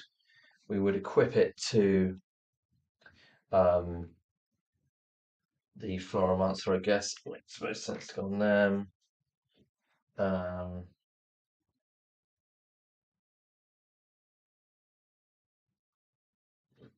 so it gives them +6 defense. It's running out a bit. Um, no, I put that. Right. Okay, so that's the battle site. So I think I'm gonna call it a day there because I'm just finding the relics a little bit slower than what I would have liked. But basically, what I'd probably do from here is we'd probably go and fight these bosses. These bosses are easy for us now, really. We literally just need to fight the relics so we can go and fight the end boss. So with a bit more time, that's what I'd do. We'd go get a couple of these destinations. They would give us more of the fragments that we need so we can complete these items. Obviously, we can go to another battle site and easily beat the Sentinel there, which would get us the amulet. But really, we need 3 of the 4, I would think. So we'd probably want the amulet plus either the ring or the scepter. Um, so that would kind of be my next move, I think, was just to move around, get the final fragments that we need, then go to the final battle sites to complete the relics in the same way that we've just done. And then obviously we'd venture up to the Acropolis to fight the end boss, who is here. So she's level 10. So straight away you can see loads of health, loads of energy, and she has a soul shield, which I've got still in the center, which is why I'm going to stop here, just get a bit tired, I think. But um, so you have to get through the soul shield first. Obviously, the relics help with that. And then this is also her health and her energy, and her abilities here are super strong. So depending on which relic you own, you negate some of these abilities, which is why you need to collect them first, because some of these will reduce your health straight to 0 if you haven't got the relic to prevent that from happening. Um, so under the shield one, for example, without the shield, if that happens, then we take 30 health damage each. So you can see the Floromancer, yes, they can block that now, to be fair, because of their defense, but if it gets through, that will instantly put them on 0 health. And the same for here. We'd probably be okay because of the healing and because of the shield. But if you have the shield relic, which we do have, then that damage is cut in half. So we'd only take 15 instead of 30. So hopefully you can see by collecting the relics, it negates these abilities or mitigates these abilities a bit to make them survivable so that you can do enough damage to kill her. And that's ultimately how you win the games when you kill her. But I'm going to stop there, I think, for today. Hopefully it's sort of an insight to the game. Absolutely brilliant game. I absolutely love this game.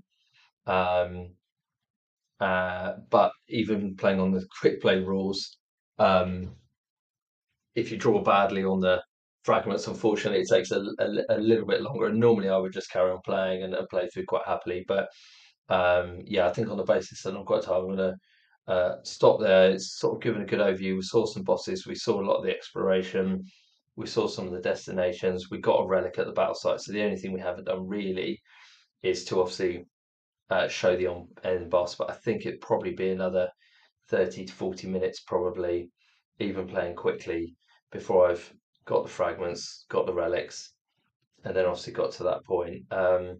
But yeah, I can't sort of recommend it highly enough, really. Certainly for me, I enjoy those longer games.